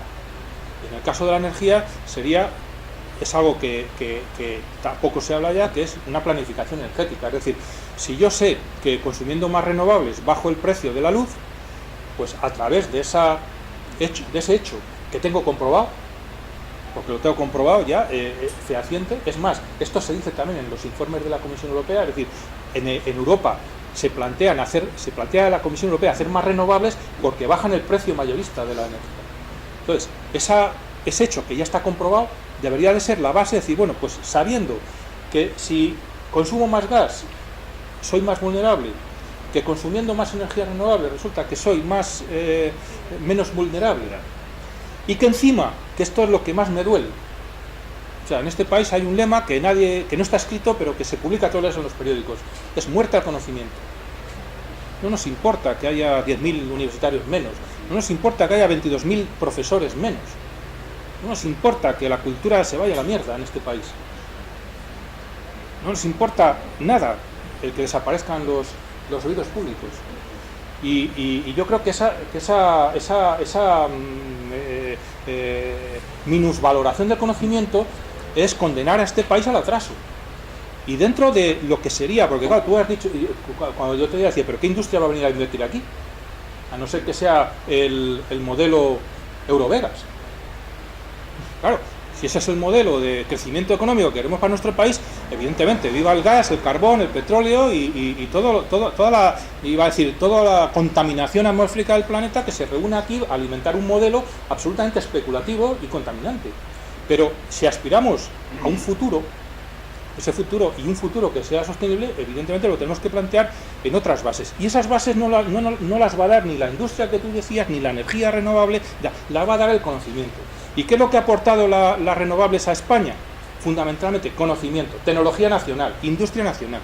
Y no hay ningún sector de la economía española que haya tenido un nivel de internacionalización, de I+D, de patentes, a nivel mundial como ha tenido el sector de las renovables.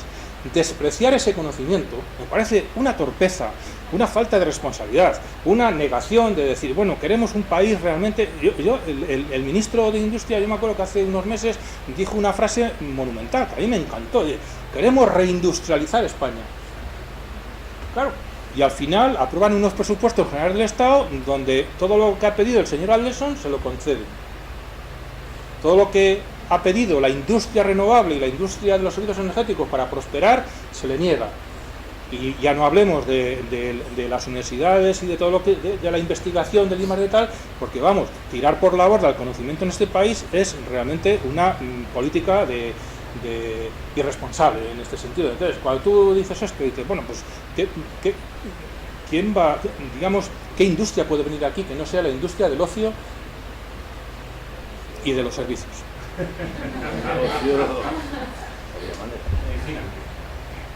Quería dos pequeñas preguntas. La primera, ¿cuál es el porcentaje que va a consumir el término fijo de la electricidad? Y la segunda, si se va a financiar el autoconsumo, aunque sea el consumo menor que aunque la producción sea menor que el consumo puntual, ¿se va a finalizar? O solamente si excede el consumo, la producción del consumo. Bueno, eso pues hablas tú, pues habla Jorge esto, pero vamos, Se realiza en todo caso aunque no tengas excedentes. Exacto, sí. Sí. A partir de contador bidireccional. Claro, que el peaje es antes que el consumo. Entonces, si te suben el peaje, ya puedes consumir lo que consumas, que el peaje te lo clavan. Y yo, por lo que he leído en la prensa, en los comentarios, pues los peajes la orden de peajes ya tiene un incremento del 70%. Y en el decreto de autoconsumo, yo creo que tú decías, me parece, un incremento del 27% del peaje para el autoconsumo, con lo cual, vamos, tienes que ser un yuppie cojonudo para hacer autoconsumo. ¿Y en qué términos va a subir el término fijo? ¿En qué porcentaje se espera que suba? Casi al doble. Casi al doble, prácticamente al doble.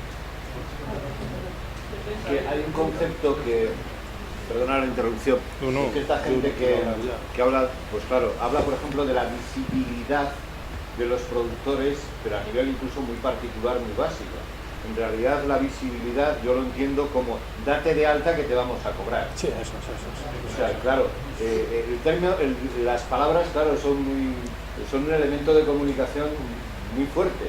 Entonces todo este tipo de metalenguaje, de subterfugios, de eufemismos que se utilizan, yo creo que debiéramos, por lo menos entre nosotros, de denunciarlo y decir, señores, lo que nos están diciendo es que nos quieren cobrar por el derecho de existir, porque en el fondo es ese. Ya no digamos a los pequeños y medianos productores de la energía, que los hay aquí también, a esos ya sencillamente se los quieren laminar. Y además yo creo que lo que pretenden es decir, y que con estos quede claro que nadie más se le ocurra volver a meter la nariz en nuestro corral, porque es nuestro, privado, y esto no es un oligopolio, es directamente un monopolio en el que mandamos nosotros. Agradecerte, Javier, la charla, la visión estratégica, el análisis, y a mí sí me gustaría que Jorge, aunque mañana tienes la charla, hagas una batería de los borradores, de lo que has ido leyendo, así, porque muchas de las personas no van a poder dejar la charla de mañana. Entonces, un poco personalizando la reforma en conjunto. Esto... Venga. Son demasiadas cosas. Bueno, pero me da un poco así. Son... A ver... ten en cuenta que en total desde el viernes, no este anterior, sino hace 10 días, hemos recibido ya 14 normas. ¿Vale? Son más de 1000 páginas de normativa, con todo lo que ello conlleva. Entonces es que hay cambios pues, prácticamente en todo. Normalmente son cambios menores, es verdad que hay mucho copiar y pegar, hay mucho texto refundido, pero buscando se encuentran cambios menores, ¿no? Por ejemplo, yo te hago un resumen casi de mi timeline de Twitter de la última semana, que es donde voy publicando cosas, pero una cosa que ha llamado la atención, que publiqué ayer comparando lo que son las sanciones, ¿no? Cuando uno no se da de alta en el autoconsumo, cuando uno tiene una placa fotovoltaica en casa, 250 vatios, que nunca tengas la potencia que tengas, solo con tener un frigorífico y algún consumo de stand-by ya va a ser suficiente para que eso nunca exportes energía a la red. Bueno, pues dar de alta ahora una planta supone, primero, poner un contador específico para esa planta. Te va a costar más, esa placa, perdón, va a costar más que la propia placa, solo para empezar. Porque además te exigen que el contador esté telemedido remotamente, ¿vale? O sea, sí, te consideran una instalación como si fuera una central nuclear y necesitas tener telemedida de la planta. Bien. En segundo lugar, necesitas tener, según el reglamento electrotécnico de baja tensión, tienes que tener una conexión propia, independiente y un boletín de instalador. El boletín no lo encontrarás por menos de 300 euros. Estamos hablando de una instalación que a día de hoy lo que es la placa vale del orden de 300 euros. Ya tienes un contador que vale 300 y pico, más el modem que vale 300 también, más otros 300 del boletín. ¿Vale? Solo por eso. Antes de ir a pensar a mayores, ¿no? Y luego encima, efectivamente, te van a cobrar por toda la energía que produces. Bien. Si tú eso no lo haces, te consideran, pues como ha dicho Javier, casi de cárcel, porque lo que te consideran es una sanción muy grave. Las sanciones muy graves en este momento tienen multas de hasta 30 millones de euros. ¿Vale? En este momento, pero el borrador de la ley, que es uno de los 14 documentos, lo sube a 60, por si acaso. ¿Vale? Bien, pero a día de hoy son 30 millones de euros. Entonces, por ejemplo, una cosa que yo tuiteaba ayer es que, en comparación, que una compañía eléctrica a ti, ahora, te pase de una compañía a otra sin tu permiso, ¿vale? Simplemente, o sea, a ti llegar un comercial, te coge del buzón de tu casa una carta y en cuanto tiene tu nombre y tu dirección, te cambia de compañía. A un comercial de una compañía y dice, pues venga, este ha firmado una autorización, va conmigo. La compañía eléctrica no tiene que presentar en ningún sitio la documentación de que tú has firmado. Lo que le supone la ley es que tiene que guardar los documentos acreditativos. Bien. Pues si la compañía eléctrica obra mal, cosa que por otra parte está denunciada por varias asociaciones de consumidores, las tácticas que están empleando los comerciales de algunas compañías grandes, la infracción es leve. O sea, de los tres tipos de sanciones hay leve, grave y muy grave. Pues fíjate la diferencia. O sea, que pasen por encima de tus derechos significa una infracción leve, sin embargo, que tú tengas una placa conectada y no la declares significa una infracción muy grave, ¿no? Es la simetría que yo llamaba en Twitter de lo que está pasando, ¿no? Ahora mismo. O sea, por poner un ejemplo de una cosa que es escandalosa, ¿no? Pero bueno, hay mil cosas. O sea, hay los pagos por capacidad, efectivamente, lo que van a la famosa hibernación central, lo que va a suponer es que se va a subastar la hibernación y al final lo vamos a tener que pagar entre todos, ¿eh? O sea, hay que decir, las centrales que quieran desconectarse, los ciclos combinados de las que se quieran desconectar, no se van a desconectar y a perder su inversión, sino que van a exigir un pago por desconectarse. Y ese pago lo vamos a pagar entre todos, dentro de los pagos por capacidad, que es un poco lo que decía Javier, que al final nos lo van a meter por otro lado, el tema de los pagos por capacidad. Es otro cambio también, pues que es relevante.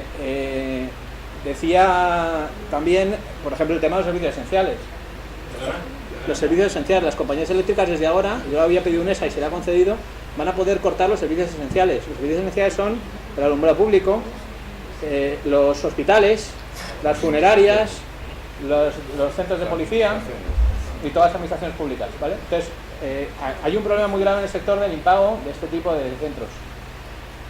Y lo que pasa es que en vez de solucionarlo por la vía de obligar a las administraciones a pagar, se ha obligado por la otra vía, que es la vía de la intendencia y de la policía, es decir, pues no, te corto el servicio, ¿vale? Entonces, cuando se acumulen deudas durante más de 6 meses, se va a permitir a las eléctricas cortar a los servicios esenciales, por ejemplo. O sea, son cambios que dices, bueno, es una pequeña cosita, bueno, pero va haciendo ahí una tras otra, ¿no? Y bueno, en el tema de las renovables, desde luego, es que hay 200.000 cosas, y eso lo tengo que contar con mucho detalle mañana, pero es que si antes hacía falta cambiar una ley y la han cambiado varias veces para cambiarte la normativa, ahora te cambian un parámetro de una fórmula que es bastante difícil de seguir y te cambia radicalmente tus ingresos, ¿no? Con lo cual es facilísimo. O sea, ahora está tirado cambiar la normativa, ¿no? Y además con situaciones, por ejemplo, de discriminación respecto de la cogeneración. Lo que se aplica a las renovables no se aplica a la cogeneración, por ejemplo, en cuanto al autoconsumo hasta 2020. O sea, la cogeneración, que está haciendo autoconsumo de toda la vida, tiene una reglamentación específica. Ahora se han dado cuenta que al hacer el autoconsumo de renovables la tienen que uniformizar, y al uniformizarlo lo que hacen es que dicen, no, esto es todo para todas igual, pero a la cogeneración solo se aplica a partir de 2020 porque hay que garantizar la seguridad jurídica de las inversiones realizadas en el gas, ¿vale? Y entonces, o sea, hay cosas que son... pero es que es una detrás de otra, o sea, que... ¿Lo de? Ah, bueno, también, la nueva ley permite a la administración controlar tu autoconsumo dentro y puede entrar en la casa sin orden judicial. Bueno, vamos a ver. A mí me lo contó Cote.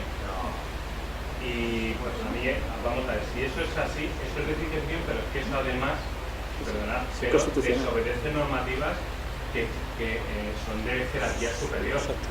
Y que por eso digo, la ley de la matada a la puerta, una ley de Barcelona. Claro, Es la inviolabilidad del domicilio. Es decir, lo que No, a Barrio no, al otro. Fuera. Por fuera. La ley por fuera. Lo que quiero decir con esto es yo creo que se han pasado de frenada de tal magnitud que yo creo que eso deberíamos poder aprovecharnos. Es decir, hay un argumento que yo desconocía, que era el que se pueda cortar el suministro de elementos que son absolutamente vitales para la ciudadanía. Eso comunicativamente tenemos que explotarlo, porque eso no se sabe. Es decir, que se pueda cortarle la luz a un hospital porque no ha pagado, eso no se sabe. Sí, ¿no? Pero hay mil cosas, o sea, se cambian también los perímetros de equilibrio del mercado. Esto va a afectar tremendamente también a renovables, porque lo que permiten es que las grandes empresas acumulen toda su cartera y oferten por toda su cartera, mientras que las renovables lo tengan que seguir haciendo de forma separada, entonces luego pagan mucho menos servicio del sistema. Cambian también la gestión de los desvíos, que es otro de los parámetros que también está siempre en discusión, pues también cambia.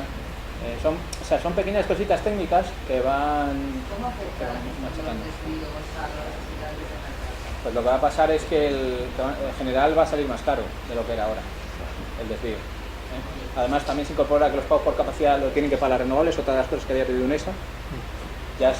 Los pagos por capacidad ahora también los van a asumir los renovables. Hasta ahora los pagos por capacidad los pagamos los consumidores, ahora también dentro del denominador entran las renovables para pagar ese servicio, ¿no? Entonces, o sea, insisto que es que hay, yo tengo en cada borrador de orden hay mínimo 15 o 20 comentarios, o sea que son muchísimas las cosas.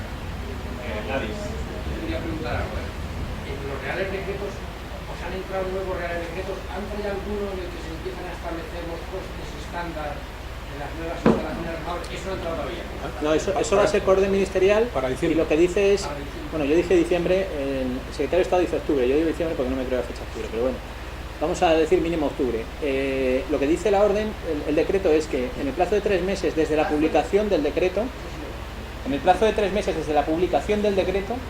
se fijará la orden ministerial donde se determinan todos los parámetros que son críticos a la hora de saber cuánto se debe pagar a cada instalación renovable. O sea, ahora está, el Real Decreto Ley establece... Ese está en vigor. Ese está en vigor. Sí. Y te establece que a partir de mitad de julio... 14 de julio, toma la Bastilla. 14 de julio, después de publicarse, es de aplicación el nuevo sistema de retribución. Eso es. Está pendiente de desarrollo de un decreto que no ha entrado, según lo que me está diciendo, en donde se define cómo se establecen los costes estándares. Finalmente hay una orden que no se define cómo se determinan los costes estándares, se define cuál es la metodología de retribución, es decir, se ponen las fórmulas, pero sin meter coeficientes, sin números. Eso es. Y después hay una orden que utilizarían... Y esa orden no va a salir... No, tenemos el borrador de Real Decreto. Hay una cosa también importante sobre el tema de autoconsumo. Yo os haría una reflexión sobre esto, Javier, también. Igual que lo que oí ayer de que en el maltrato va a hacer falta la hospitalización. O sea, lo que yo no sé es si es una bomba para, digamos, alejar el centro de opinión de otros temas que le preocupan al gobierno. Te lo digo porque es tan bestia. O sea, las cosas que aparecen si yo estoy de acuerdo con lo que decía Barce, hay cosas que son claramente anticonstitucionales, Entonces, es tan bestia que yo no sé si es una maniobra de distracción. De tener a la gente entretenida ahora con el tema del autoconsumo, porque es que ni siquiera la compañía que era más agresiva contra el autoconsumo había pedido lo que ha estado aquí. O sea, han puesto cosas mucho más duras de lo que pedía la propia compañía.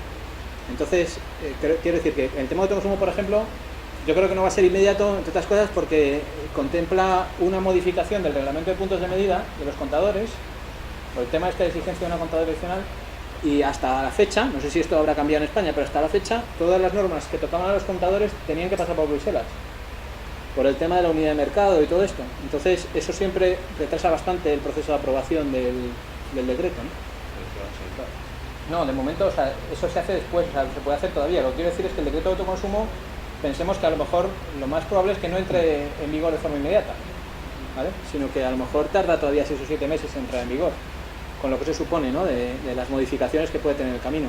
Eso por un lado. Luego también jurídicamente hay un tema de, claro, enviar toda esta batería de normas prácticamente el mismo día para que se responda en un periodo de urgencia, en plazo de urgencia, que es lo que ha pedido el secretario de Estado, es que se puede considerar un defecto de forma de la propia tramitación, con lo cual el propio procedimiento lo puede volver ilegal, porque claro, es que eso no es un procedimiento de audiencia, y entre otras cosas porque habrá que justificar la urgencia de todas esas normas, porque por ejemplo el tema del autoconsumo, ¿qué urgencia tiene el autoconsumo cuando ellos mismos llevan 16 meses de retraso respecto del plazo que ellos mismos se pusieron? Es decir, no tiene ningún sentido que para el decreto de autoconsumo den 10 días. A lo mejor me dices, oye, que es que hay un punto específico de algo que ha cambiado con el decreto ley que hay que desarrollarlo inmediatamente. Por ejemplo, el tema de renovables diría, bueno, pero tampoco lo desarrollan del todo. Las renovables, yo decía hoy por Twitter también, decía, las renovables durante meses van a estar inyectando energía en la red sin saber lo que van a cobrar por ella. Esta es la realidad. Y eso no lo han cambiado. Si a mí me dijeran, oye, es que es una cosa que queda por el trámite de urgencia, porque es que tenemos, que es la realidad, 13.000 millones de euros en el aire en este momento, y no podemos aguantarlos durante mucho tiempo, pero claro, entonces tendrían que sacar toda la batería, no solo sacar el decreto, y no lo hacen. Entonces tampoco le veo yo que tenga justificación la urgencia de todos los reales decretos y todo lo que han mandado, ¿no? Hay otra cosa importante, esto no sé si has hablado tú, lo de la factura, ¿lo has comentado? Pero la factura es muy serio. ¿Sabéis que en la factura ahora aparecía detrás la contribución de cada fuente energética y tal, y era casi la mitad de la factura? Eso se elimina. Ahora solamente va a aparecer a pie de página un texto donde va a aparecer la contribución de cada fuente. Y una vez al año se obliga a poner el quesito, ¿vale? Pero sin embargo lo que sí que se pone, y además en el anverso, no en el reverso, en el anverso de la factura se pone un quesito donde se ponen los costes del sistema, la producción no se detalla, el mercado no se detalla, solo se pone mercado, energía, y sin embargo las primas renovables se destacan, ¿vale?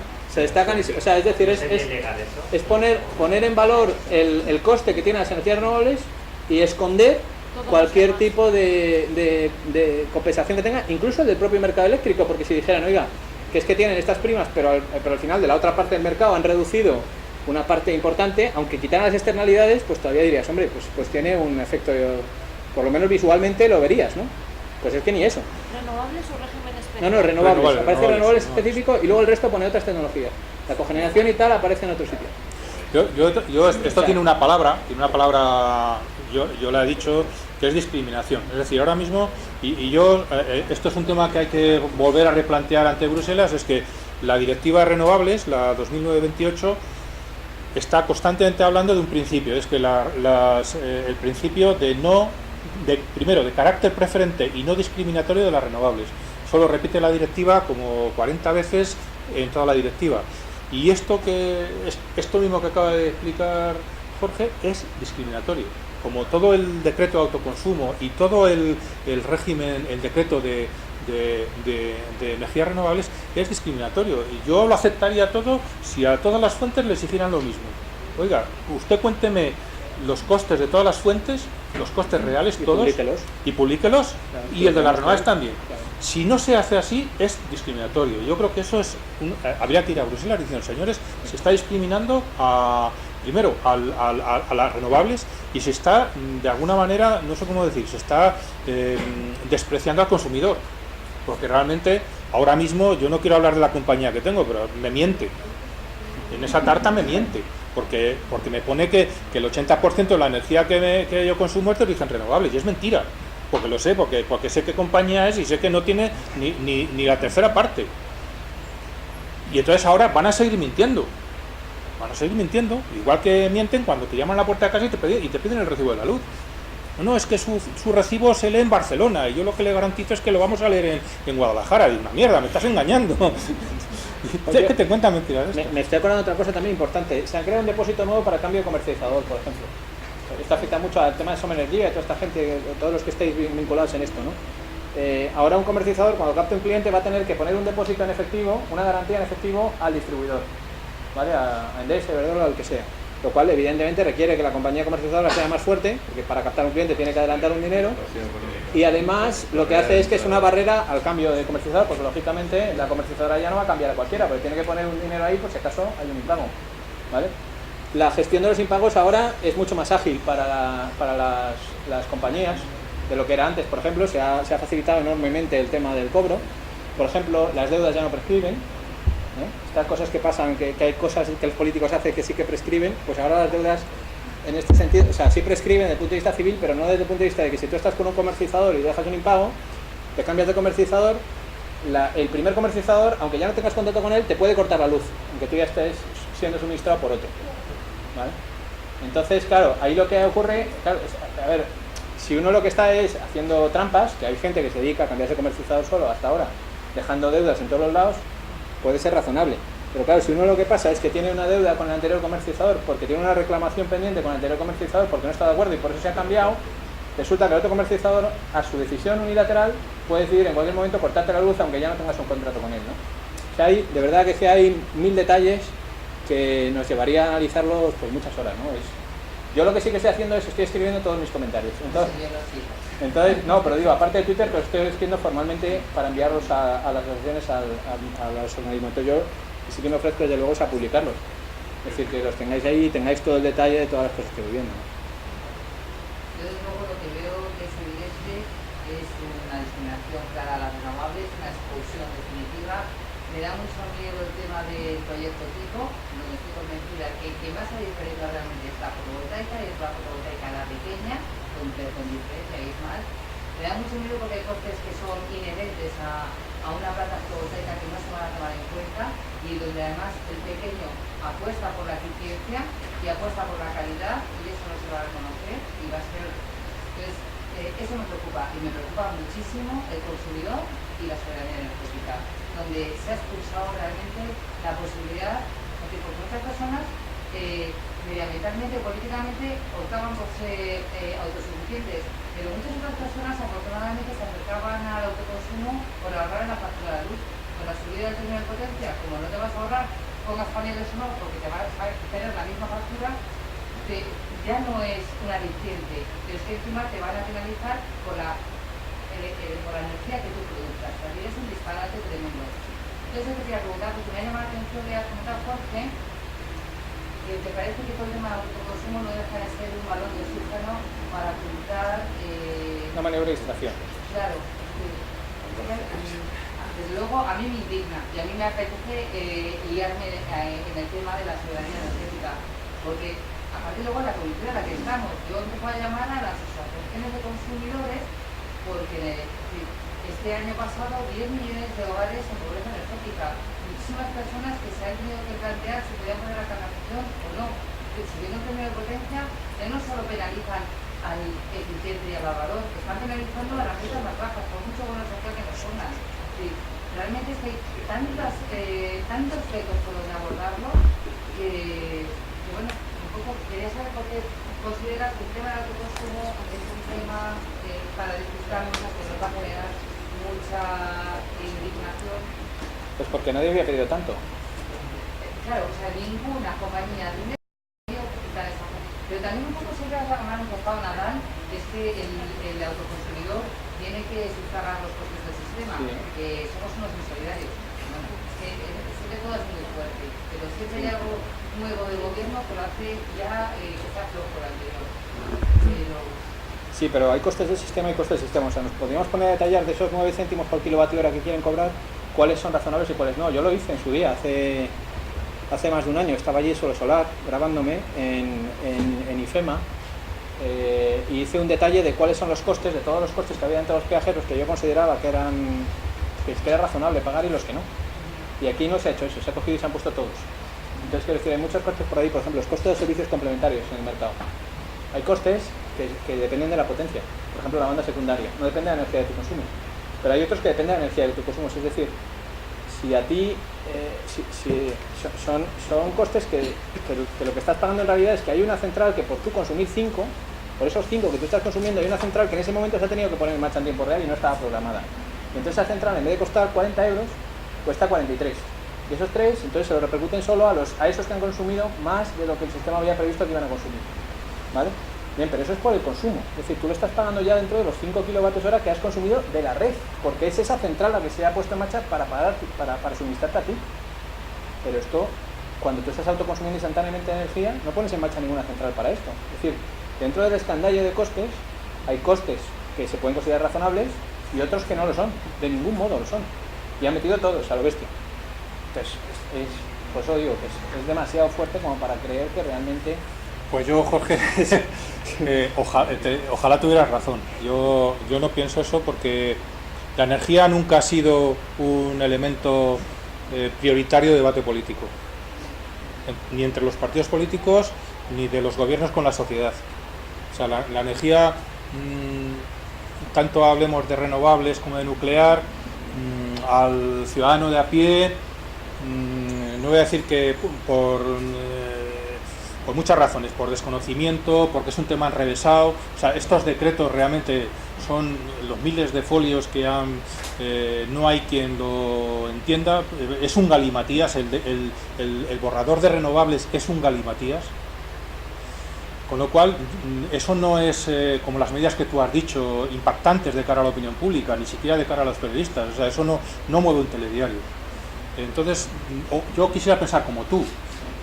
Yo pienso que no, que hay una política energética muy determinada, totalmente escrita antes de las elecciones de 2011 por el FAES y ahora por UNESA, que se está traduciendo, digamos, al BOE. Yo sí te puedo dar la razón que como es muy enrevesado y muy hermético para, ya ni siquiera para el ciudadano de a pie, sino incluso para los entendidos. Como es un lenguaje muy hermético, un tema muy hermético, es posible que muchas de las cosas que estamos leyendo estos días se modifiquen, que no sean tal y cual las han escrito ahora, o que venga algún jurista del ministerio y diga, oiga, que se está metiendo usted con no sé qué norma, o que está incumpliendo no sé qué directiva, o que esto puede tener que es lo que más les va a preocupar en este momento, va a tener un recorrido judicial que el ministerio no va a dar para pleitos. Entonces, es posible que no salgan las cosas tal y como se han puesto, pero que esto obedece a una modelo, yo lo llamo ideológico, en el sentido de qué idea se tiene sobre la energía y sobre el uso de la energía y de lo que tiene que ser el negocio energético, eso está clarísimo. Otra cosa es que otros anteriormente lo quisieron hacer y no pudieron o no supieron, o alguien les dijo, ¿a dónde vas? Estos ya pues se han quitado digamos el velo y han dicho no, ahora vamos a por todas. El problema, yo lo he explicado antes, es que el embudo sigue rebosando y entonces llegará un momento que alguien diga, oiga, no podemos tener un déficit comercial energético tan elevado, no podemos tener, cuando los consumidores, que yo creo que va a ser por donde va a estallar, ese embudo va a romperse, es decir, cuando los consumidores digan, pues no voy a consumir energía eléctrica porque no puedo pagarla. El consumidor, lo he explicado antes, que yo creo que es la única ventaja que tiene todo esto, es que el consumidor final por fin va a tener conciencia o va a adquirir conciencia de que es el pagano, igual que ha pagado el rescate de la banca, 200.000 millones de euros en la deuda pública, o sea, un 20% del PIB lo paga el contribuyente y todavía no ha terminado la factura. Pues ahora tiene que pagar el déficit del sistema eléctrico. El déficit, pues, bien claro lo deja UNESA. El déficit tarifario es una deuda de los consumidores con las eléctricas. Si os parece vamos a ir sintetizando ya mucho las intervenciones que quedan, que son, me parece, 4, y las hacemos de manera muy breve. Carlos. Gracias. Javier, yo veo también que esto más que discriminación es corrupción, ¿no? O sea, aquí hay un crimen energético, las 12 normas. El crimen energético sabemos a quién beneficia, o sea, por tanto es fácil descubrir quién ha sido el asesino, porque el asesino en cualquier película sería fácil descubrir quién es, ¿no? Pero aquí en el tema del Real Decreto Ley 9/2013, con el tema del recorte otra vez retroactivo a la fotovoltaica, se produce una renta razonaria del 7,5%, que no es real porque no cuentan con la amortización, no cuentan con el impuesto del 7% de la producción, ¿no? Entonces, aquí en estas alegaciones, a mí lo que me sorprende es que la banca, que es un poder muy importante aquí en España, ¿no? Aparte de las eléctricas, que ya sabemos que es lo que gobierna, ¿no? Realmente, ¿no? Pero la banca, pensábamos siempre que nunca iba a pasar esto porque la banca iba a pagar tengo 40.000 millones de euros apalancados en banca de todas las inversiones en renovables, ¿no? La banca no quiere hacer alegaciones en todo esto, no tiene interés en paralizarlo porque quiere que vayan todos al banco más de Sareb y que se lo pegue el rol a las plantas, al final que buscan, ¿no? ¿Qué es lo que va a pasar con la banca? No lo sé. Acabas de tocar un tema mucho más serio que el problema eléctrico. O sea, el otro día el Fondo Monetario Internacional hizo un informe, hizo una revisión del rescate bancario en España y hizo un informe del que solo ha trascendido lo bueno. Lo malo de informes pues no ha trascendido, y es que el Fondo Monetario Internacional está diciendo que los bancos españoles necesitan más recapitalización, porque está subiendo la morosidad, porque la crisis va a mantenerse unos cuantos años más, y eso lo que va a suponer es que van a tener activos malos, o van a crecer sus activos malos, con lo cual el Fondo Monetario Internacional está diciendo, oiga, aumenten su capital. Eso es muy negativo, es decir, oiga, hemos ya utilizado 40.000 millones del rescate, les quedan 60.000 millones más que seguramente tendrán que utilizar más pronto o más tarde. A mí lo que me sorprende es que esto que dice el Fondo Monetario Internacional, oyes al ministro de Economía y dice justo lo contrario. Entonces, lo que yo os estoy diciendo, yo lo he leído el otro día en un periódico haciendo una reseña de la visita del Fondo Monetario Internacional. También el Fondo Monetario Internacional dice que el año que viene la economía española crecerá a cero, o sea, no habrá crecimiento, y sin embargo el ministro Guindos dice que va a crecer ya, que va a haber crecimiento económico. Ahí hay dos discursos absolutamente antagónicos, y yo, en principio, lo que pasa es que, claro, hablar del Fondo Monetario Internacional es como hablar de, no sé, del cabrón que está ahí en la esquina para pegarnos un tiro, así de claro, porque es que el Fondo Monetario Internacional no vio la crisis, el Fondo Monetario Internacional ha estado apoyando los ajustes, y ahora dice que hay que apoyar el crecimiento, porque los ajustes no impiden el crecimiento. Bueno, ojalá se esté equivocando el Fondo Monetario Internacional y diga que los bancos españoles están fetén, y me creeré a Guindos. Pero claro, la situación es de tal incertidumbre que este problema de la fotovoltaica o de los 40.000 millones para los bancos ahora mismo es un problema menor, por decirlo de alguna manera, es menor. Alicia. Que realmente, aunque por lo general, porque cuando tú traes una información suele ser fetén, en el tema de que creas que se está cumpliendo algo, a mí me parece raro, porque me parece, lo que dijo él, completamente ideológico. Es ideológico, es como lo de esto ahora de la fertilización, no para las mujeres solas, que yo quisiera que definan a ver qué es una mujer sola, o sea, es ideológico, es como lo de FAES, es porque la persona que hasta ahora realmente se puso su panel para realmente autoconsumir, al final no siempre salían las cuentas, y era una posición ideológica. Yo pongo los paneles porque yo quiero consumir mi propia energía, porque a la gente a la que realmente repite el autoconsumo le resolvía más el problema, no sabe bien por dónde, o sea, la gente que realmente está en pobreza energética y podría autoconsumir o tal, no sabe por dónde le vienen los tiros, no sabe ni lo que es un panel, ¿sabes? A mí me da rabia eso, que es ideológico, profundamente ideológico, y me ha puesto muy nerviosa saber que eso sí que, o sea, que se va a penalizar a gente que además conocemos personalmente, gente que ha puesto sus instalaciones y está ahí vertiendo y dale te pego por una cuestión de, y porque me dio la gana, y está perdiendo dinero, ¿no? O sea, saber ahora que los van a penalizar me parece... Yo, Alicia, lo de la distracción, si quieres, considerarlo como un tema de graduación. Es decir, yo estoy convencido de que esta gente no va a permitir que el autoconsumo se desarrolle. En eso estoy convencido. Lo que digo es que el decreto es tan extremo que quizás sea una bomba, porque es que además, si no me lo explico, desde el punto de vista táctico ahora mismo, es decir, no hace falta calentar a la gente tanto. Si se puede parar con mucho menos, ¿sabes? Es que esto, por ejemplo, en las instalaciones domésticas lleva la amortización a 30 años, la amortización de la inversión. Entonces, quiero decir, es que es una cosa que es totalmente absurda, que no tiene ningún sentido. Con llevarlo a 15 ya es suficiente para finiquitarlo. Yo lo que quiero insistir en esto que dices, porque me parece fundamental, el tema de que realmente el decreto va mucho más allá de lo necesario, ¿no? Y que yo creo que en el fondo lo que hay es miedo, porque efectivamente, ¿no? El FMI, las previsiones que plantea el FMI son bastante malas, ¿no? Entonces, en el fondo yo creo que seguimos inmersos en la hecatombe del sistema, ¿no? Ya hemos visto lo que el otro día la noticia que daban sobre el ayuntamiento de Detroit y demás, ¿no? De que había quebrado y demás, ¿no?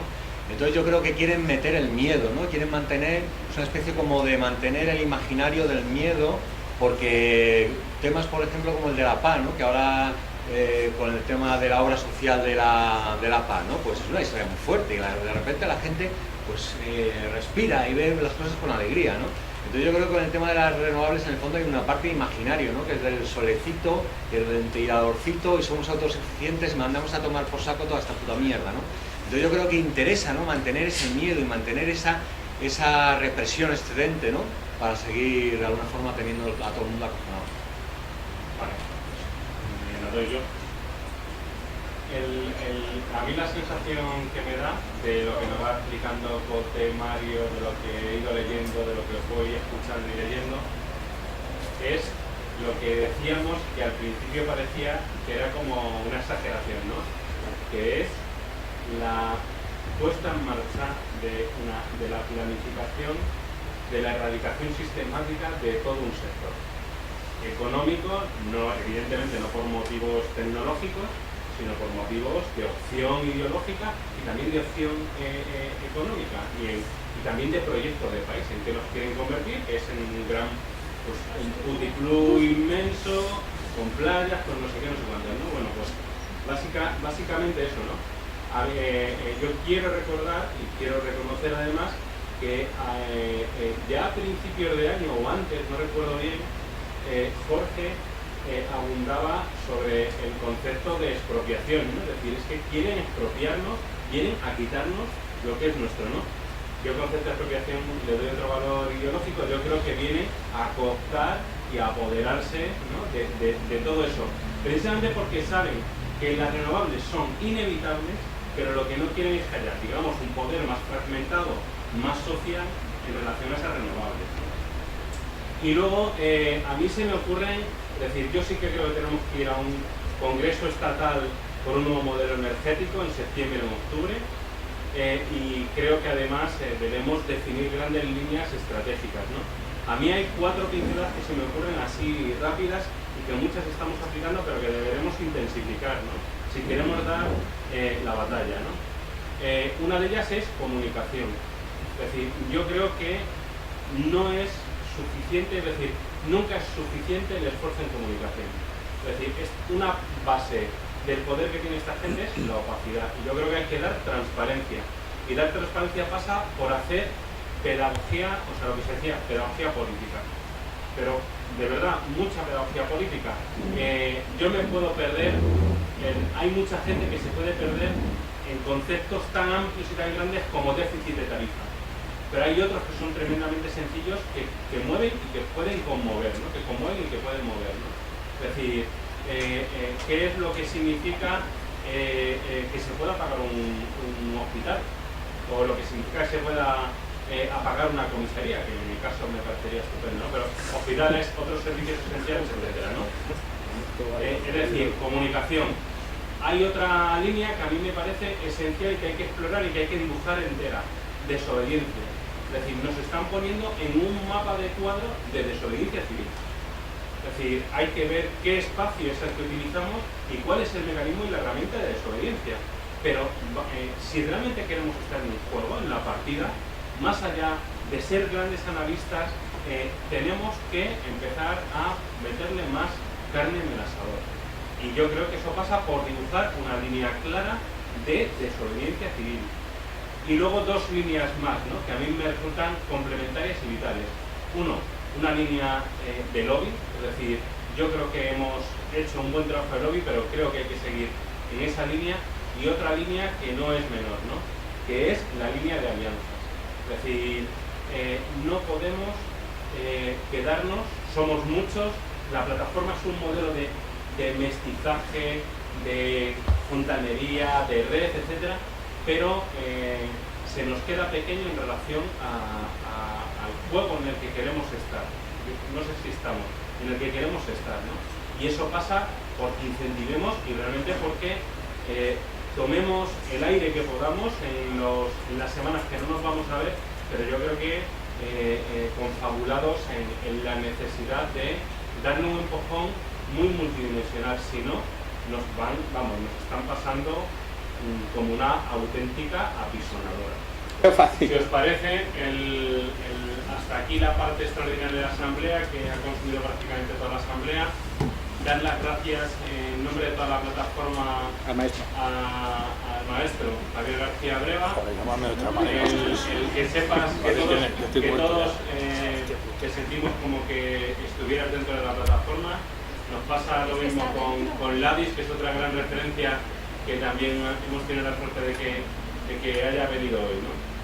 Y nada, pues que es tu casa y que cuando quieras aquí serás bienvenido. Un aplauso para el maestro. Voy a dejar tus comentarios que hoy para que los tengas. Bueno, pues hay 2 o 3